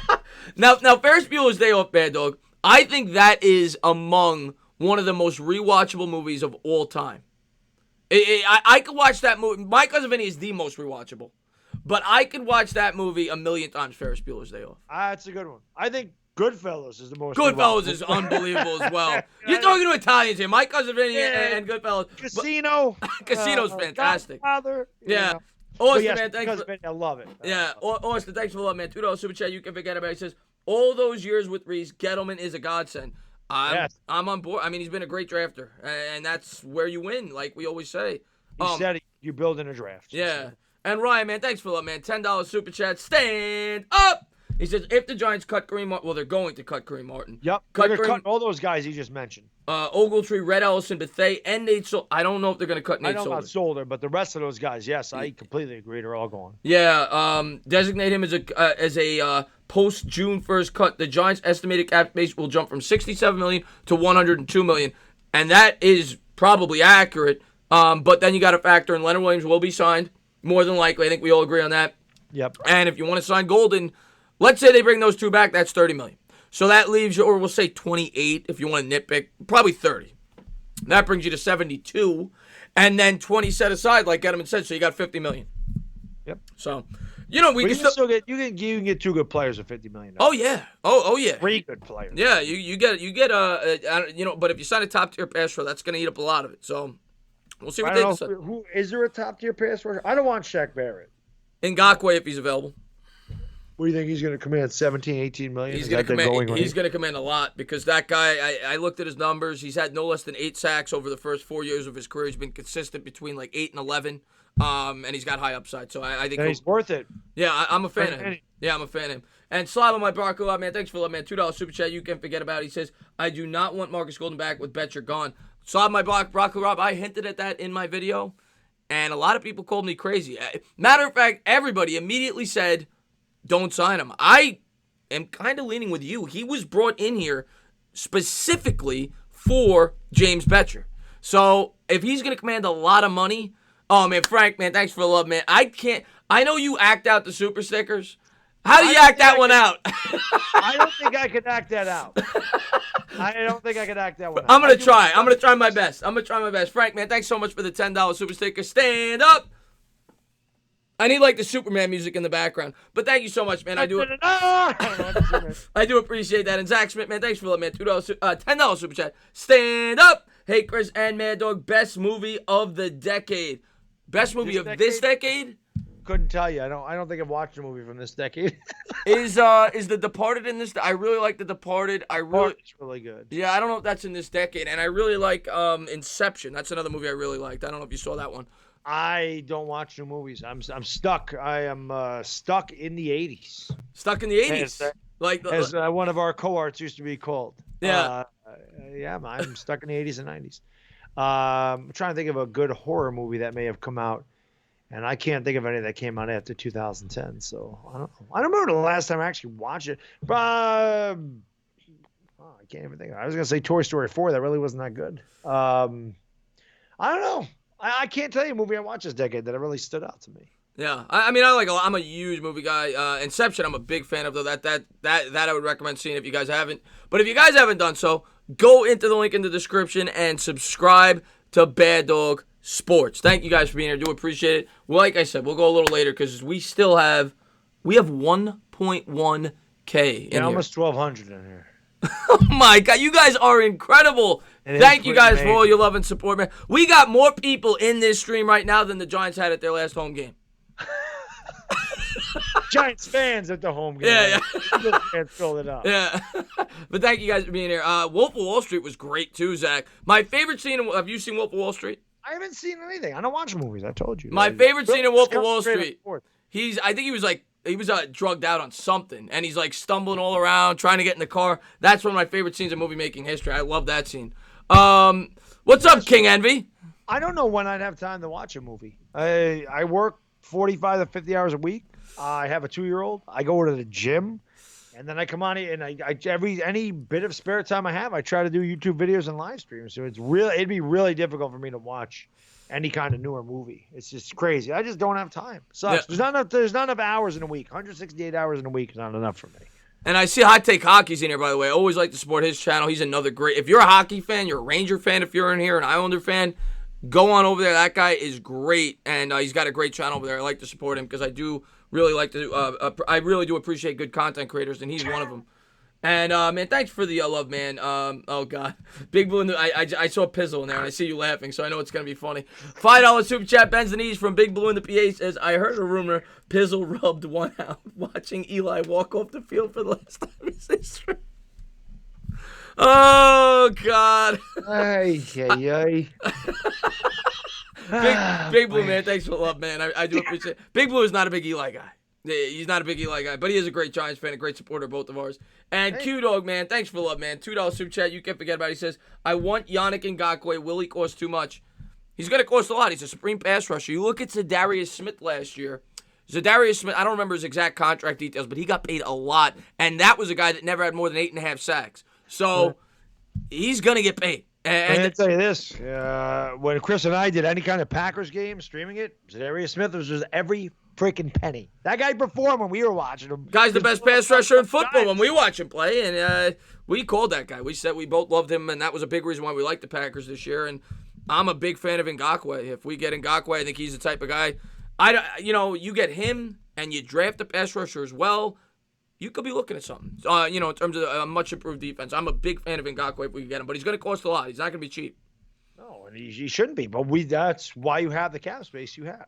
Yeah. So, if that's a difference, you're not going to get Chase Young now. So that's a difference maker you have to bring in here, and you got to pay for him. You got to pay for him. But we need that edge rusher. I don't know the exact statistics. What I do know is we were disgraceful on 3rd and long again. Oh, God. I go back to the Packers game. 3rd and 13, 4th and 10, 3rd and 17, 3rd and go over to 17 with 12 men in the field, and they scored a touchdown. That is awful. Yeah. We could have 13 men on the field. They would have scored a touchdown. Didn't matter. We need that guy to get home on passing downs. 3rd and 13, they're passing. You need that guy to get home. Yeah. If that's Yannick Ngakoue, then so be it. Whatever he costs, bring him in here. Thank you, Sincere Blue Man. Thanks for the love, man. I do appreciate you. Thank you for being a great subscriber. $5 super chat. Benzinini says, how do you feel about re-signing Leonard Williams and trading back for Isaiah Simmons or Kenneth Murray? Listen, man, I brought that up earlier in the stream, and I love Isaiah Simmons if we stay in the 3-4, okay? I get it. He definitely is a good football player, like a great football player, like Bad Dog said. But I agree with what you said. I think if we're going to try to take Simmons, I think it makes more sense if you could trade back to 6. If you could trade back to 7, you're probably still getting Simmons there. I mean, and we don't know how he's going to perform in the combine. We don't know who's going to like who. Things go. Calais and Farrell went 4th. Who would have thought that would happen? Right. But I think it's very possible you could trade with the Chargers at 6, trade to 7, and still get him. I completely agree, and I think Leonard Williams is going to be back. And depending on the price, if they pay an absorbent amount, I don't know if I'm going to be in favor of that. But I do like Leonard Williams. I think he's a good football player, and I think Bad Dog agrees with me. I do. One thing I'll say about Kenneth Murray, I don't know where Kenneth Murray's going in this draft. I don't project Kenneth Murray as a high first-round pick unless he completely blows up the combine. I love Kenneth Murray. It has been forever. I don't think I've ever loved an Oklahoma defensive player like I've been following the Sooners or rooting for the Sooners since 2005. I don't remember a defensive player that I rooted for harder than Kenneth Murray. I love Kenneth Murray. That guy, you want to talk about a football player, he's a football player. And he's aggressive as hell on the run. I love Kenneth Murray. But I don't know if he's going to go that early in the draft. I think that is a guy that could slip to the end of the first round. Maybe the Giants could trade back up and get Kenneth Murray. But I don't think you'd have to get him that early. And again, unless he blows up the combine. But usually your Big 12 linebackers Big 12 isn't known for defense. So that could hurt him just because he comes from that conference. We'll see what happens. I love Kenneth Murray. I'm a big Kenneth Murray guy. Trust me. And Kristaps Porzingis, thank you for love, man. $2 super chat. You can't forget about it. He says, I banged Schirmer's wife. Turns out she's only 23. All right there, Porzingis. Good to know. KP, of course, dropping buckets for the Mavericks. And I saw somebody in the chat, I meant to point it out, asked, and thanks for the love, Kristaps. I saw somebody in the chat ask, how do we fix the Knicks? Well, Bad Dog, I don't have the answer for that. I've had that question for 34 years I've been on the show. I have the answer. I told you. James Dolan needs to walk. Well, that's the obvious answer, yeah. That's how you do it. I always wait for him to get hit by a cab outside of MSG. Hasn't happened yet. But if the Knicks turn it around, that's how you do it. That's where you start. You get rid of the owner. The Mets got rid of their owner. He didn't have to jump in front. That's where you start and end. Right. Nick Young, man, thanks for love, man. $5 super chat. Benz and Easy says, get me Matt Rule and Wade Phillips, and the Giants will be on their way to owning the NFCs. P.S. Slayton, DJ, and Saquon are the new triplets. Yeah. I mean, you get Matt Rule and Wade Phillips. Bad Dog. I love Phillips. I mentioned him earlier. Wade Phillips has always been a brilliant defensive mind, and I hope that they become the new triplets. Darius Slayton has certainly shown the ability. I don't know if he's going to be a top number 1 yet. I still can't cement that, but he's going to be a very good wide receiver for the New York Giants. If you rate him out to what he would have done in a full season. I mean, he probably would have got 1,000 yards, 12 touchdowns. That's definitely a number 1 type receiver production. If he could duplicate, if you could put another like a true number 1 receiver on the outside to go, and then you throw Tate's probably not going to be here past next season. I think if we cut him after 2020, his cap hit is nothing. But you have Slayton on one side, and then you have a legit number 1 receiver on the other side. And you put Sterling Shepard in the slot. Then you really got something. One guy we talked about briefly was Amari Cooper. Now, I don't know if the Giants would ever go out and spend all that money on Amari Cooper, but that's a guy, again, with the cap space, maybe you take a look at it. Yeah. And thank you guys so much, man. Big Blue in the PA with the $2 super chat. You can forget about it. Says draft Brian Bosworth. You want to talk about a bust, man, though. Brian Bosworth, that's a bust. I'm going to be honest. Bosworth wasn't. It's not because of his play that he was a bust. Number 1, when he came out of Oklahoma, he could have never lived up to expectations when he was drafted. He had a lot of. You ever see the 30 for 30? Yeah. So he talks about how he was immature. He did a lot of stupid things. He held out here. He should have done this there. The one thing he's known for is getting run over by Bo Jackson. I'm going to tell you, any linebacker in the history of NFL, even Lawrence Taylor, got run over there with Bo Jackson and Brian Urlacher. Listen to me. Brian Bosworth coming from the side. Bo Jackson was going to run over anybody at that point. And then Bosworth had a lot of injuries. They just never lived up to expectation. But I agree with you. He had like LeBron James type expectations, and it's very hard to meet those types of expectations. I agree with you. And Crewhead, man, thanks for the love, man. $2 super chat. You can forget about it. Isaiah Simmons is gonna run a 4.35. Can't wait. He's an athletic freak. The guy is gonna impress. He's gonna impress at the combine. Oh man, hot take hockey, man. Thanks for the love, man. I really appreciate that, man. And once again, before I read this out, one of my favorite guys. I'm not a huge hockey guy, but every time I go in there and I try to, I'm always busy on YouTube. You see, I'm always streaming, but I do really appreciate his content, even though I'm not a big hockey guy. Going over there and check it out.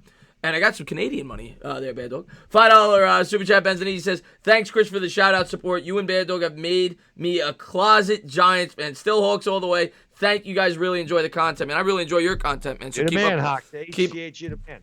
That's 2.5 toonies, Chris. And the only reason I know a toonie is a $2 Canadian coin is because of Johnny Gooch, who I never see anymore. I miss Johnny Gooch. But I saw him in your stream the other day. I was in there. He was in there. I saw him. I mean, it was a bit. Yeah. Lakers team. It's hard to see today. But thank you guys for being here. Really do appreciate it. We're going to go for about another 10 minutes. If you guys haven't done so, we're going to be on Bad Dog's channel next week. So go in the link in the description. And like I said, I'm sure Bad Dog will make room if we're getting 1,200 people in our streams every time. If you guys keep coming back, we'll make it twice a week during draft season. So thank you guys for being here. We really do appreciate it. We really do. So thank you for all your love, all your support.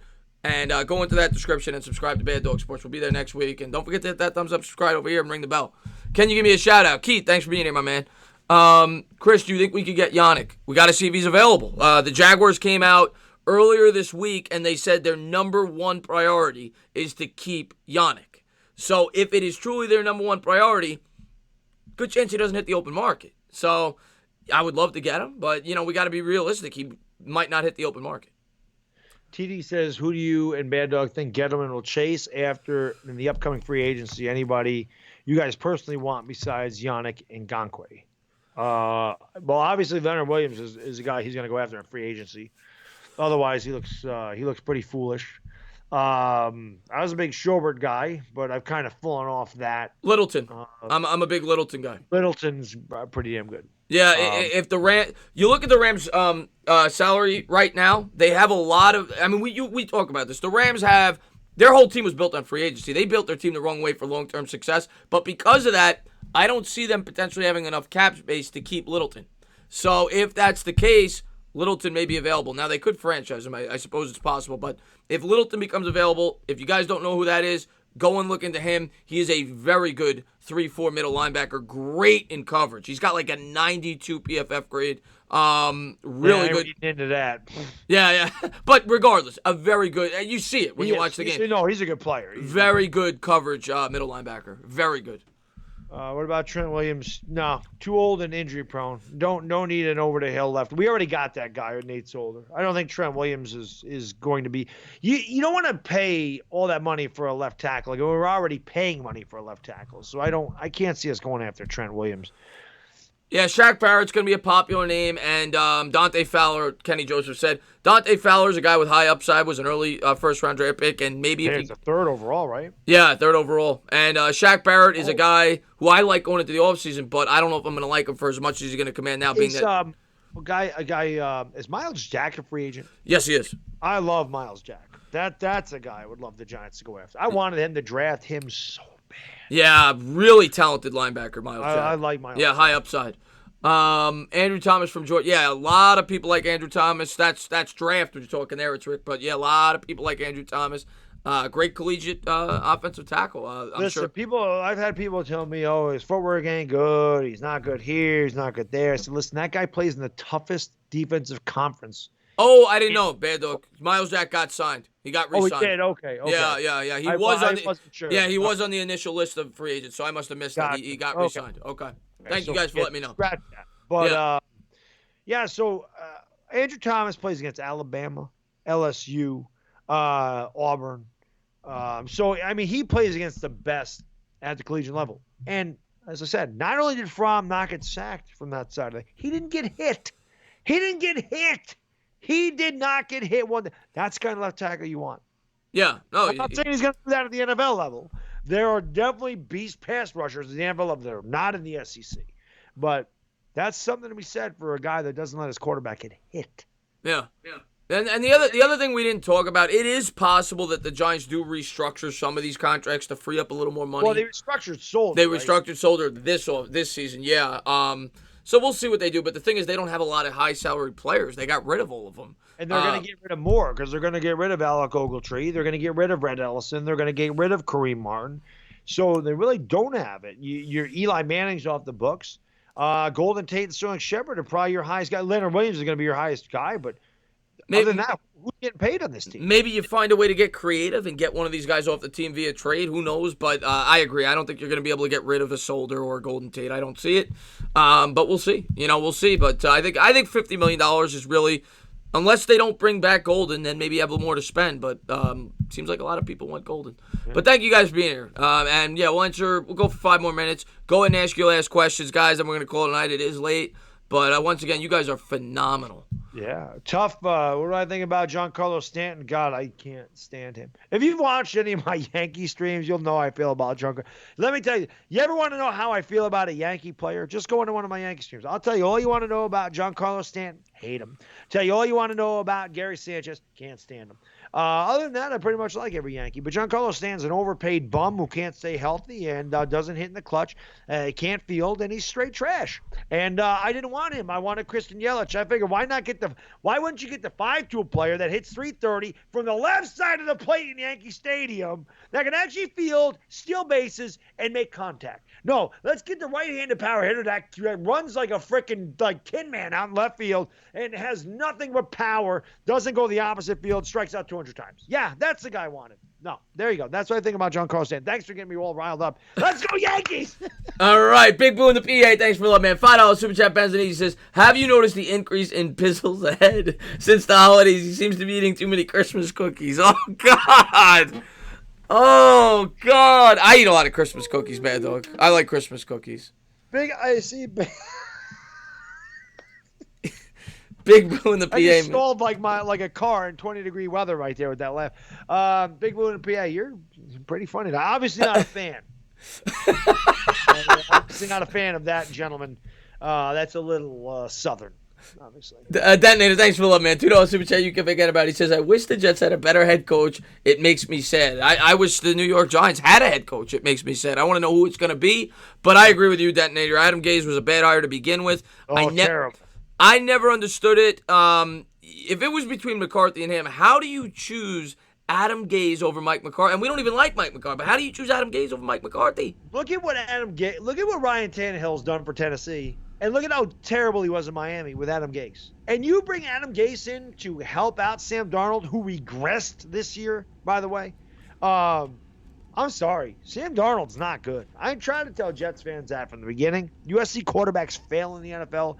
And now you've stuck him with Todd Bowles and now Adam Gase, and you've never addressed the offensive line. Sam Darnold has no chance to succeed there at all. I didn't like him to begin with. You put him in that situation, I don't care who the hell it is, unless it's Pat Mahomes, and even he would struggle with the Jets.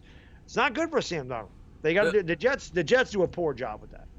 Crewhead, I would lean Byron Jones. I think he's probably my number one choice for free agent cornerback. But Slob my Bronco Rob, thanks for that, man. $2 Super Chat, you can forget about it. He says, would you guys trade Evan Engram for a third rounder? An early third rounder, yes. Yep. Yes, an early third rounder, I would.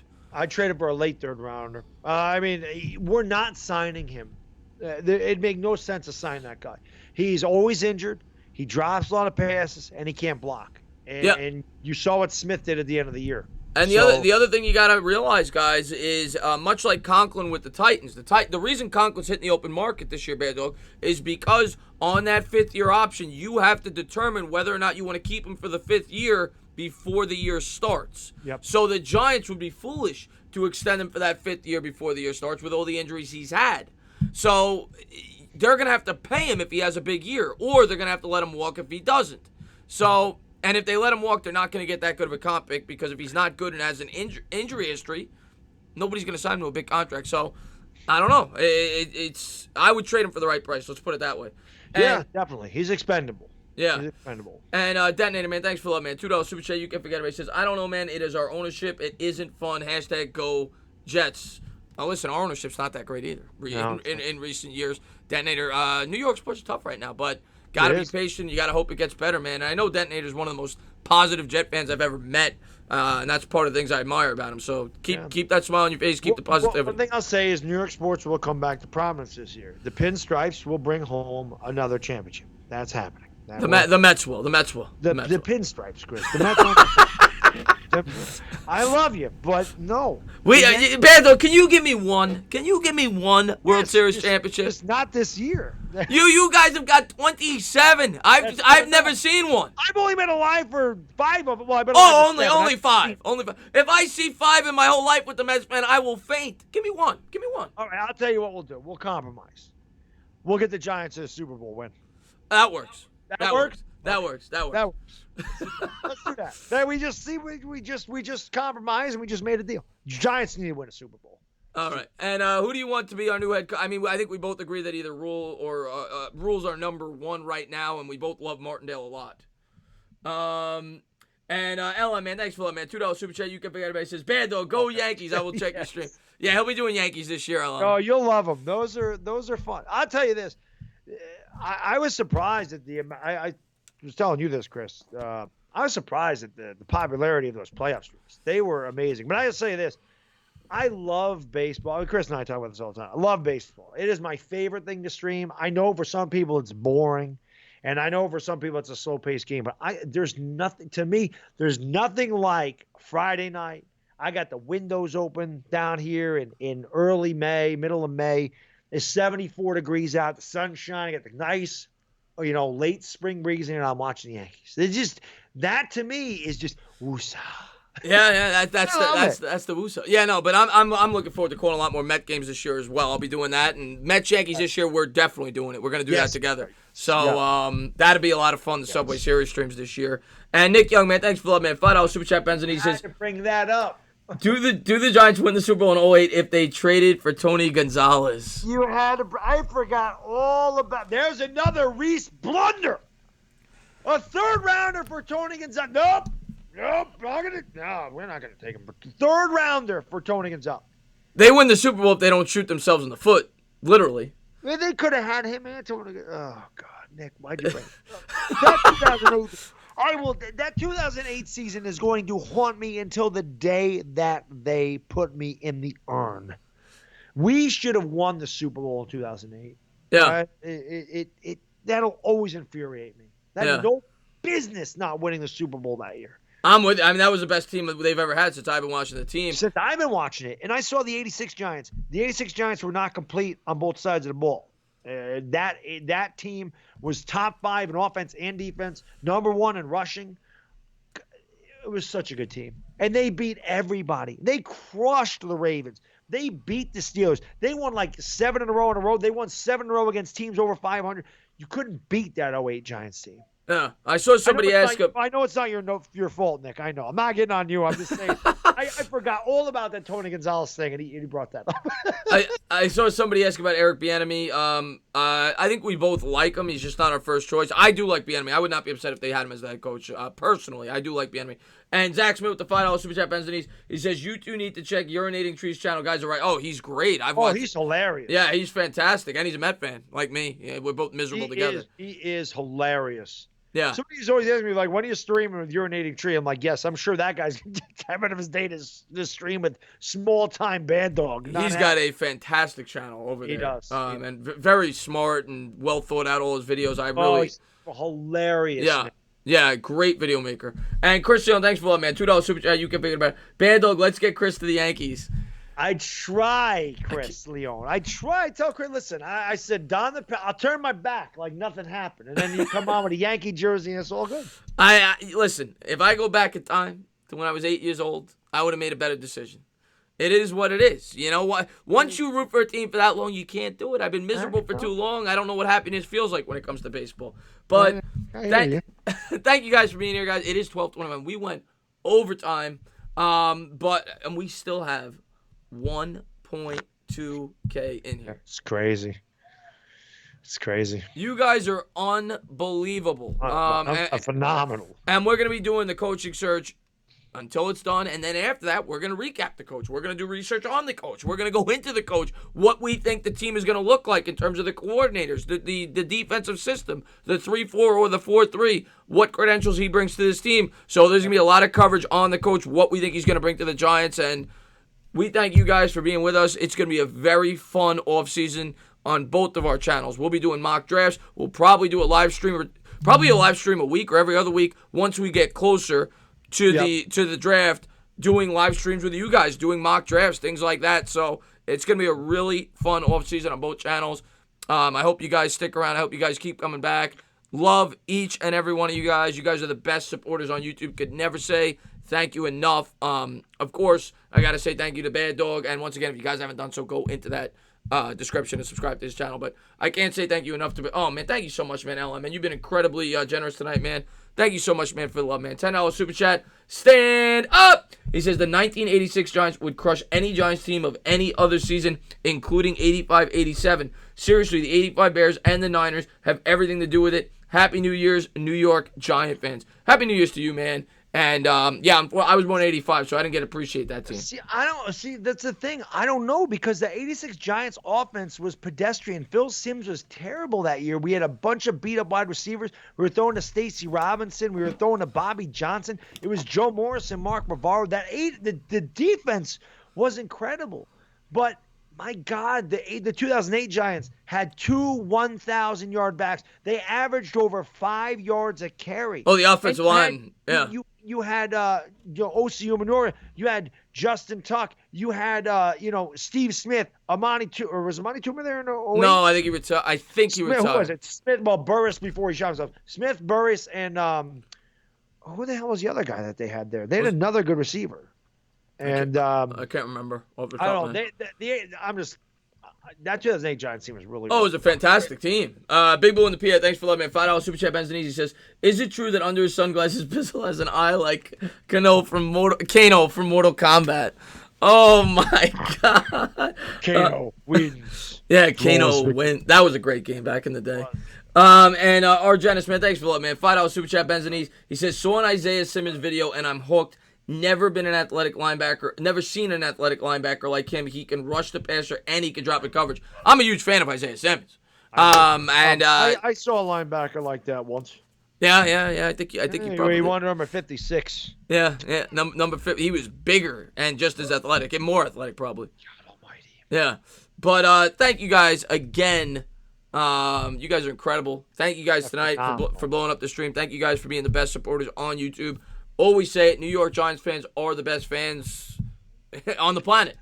And you guys are incredible. I can't say thank you. With Manningham, well, I was going to say Manningham. I wasn't sure if he was on that team. Was it Manningham was on the 08 team? That's what I'm thinking of. Yeah. Just real quick, LMFMG Darth Boulder. Okay, Joe Morris was not pedestrian. From 85 and 86, he was one of the best running backs in the league, without a doubt. Right up there with Eric Dickerson. He had 35 touchdowns in 85 and 86 combined.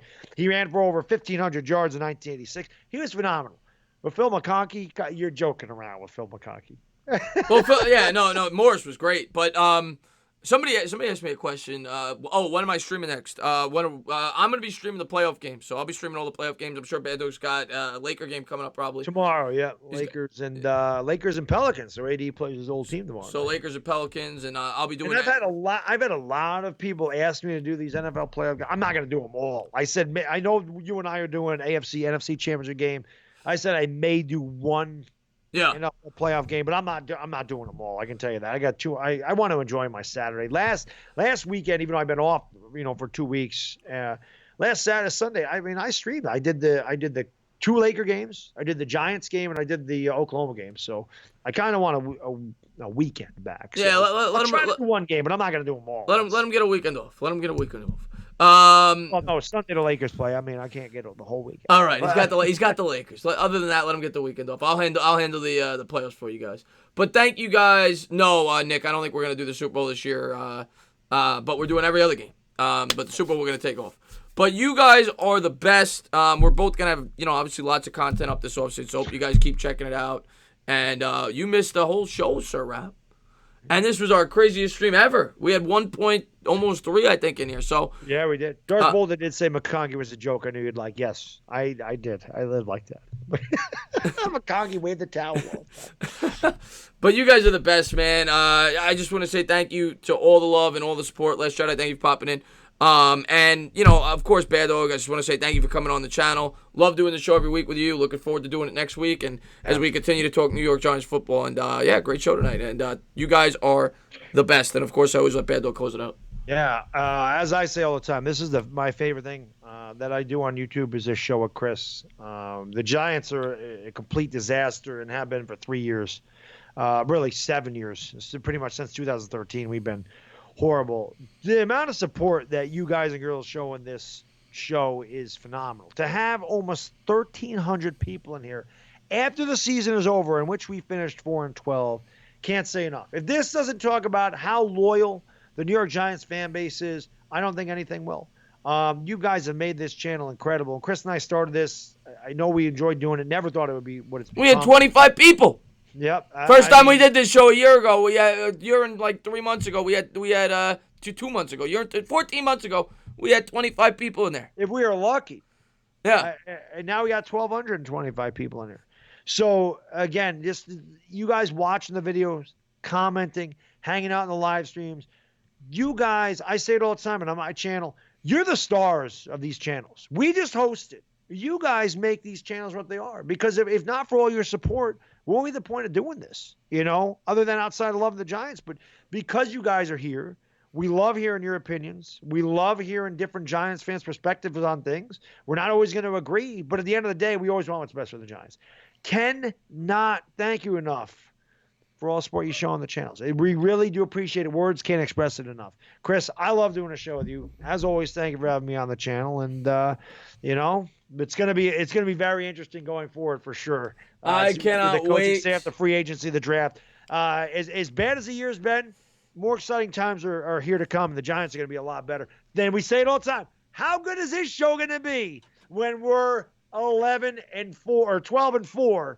And going into playoffs, And it's gonna happen before you know it. We gotta be positive. We gotta hope the team's headed in the right direction. I think it is. We've drafted very well. We've got a lot of young talent. So be patient, Giants fans. Give them an offseason. See what Gettleman does in the draft. See what we do in free agency. See what we bring in as a head coach. And let's get this thing headed in the right direction. So thank you guys for being here. Love each and every one of you guys. And I am gonna let Bad Dog, of course, do his signature goodbye. Yeah. As always, thank you so much for being here. Enjoy your Friday tomorrow, and hopefully we see you guys, on the videos and in the live streams. Until next time, for the entertainer, it's a Bad Diggity Dizzle, and we are gone. Peace!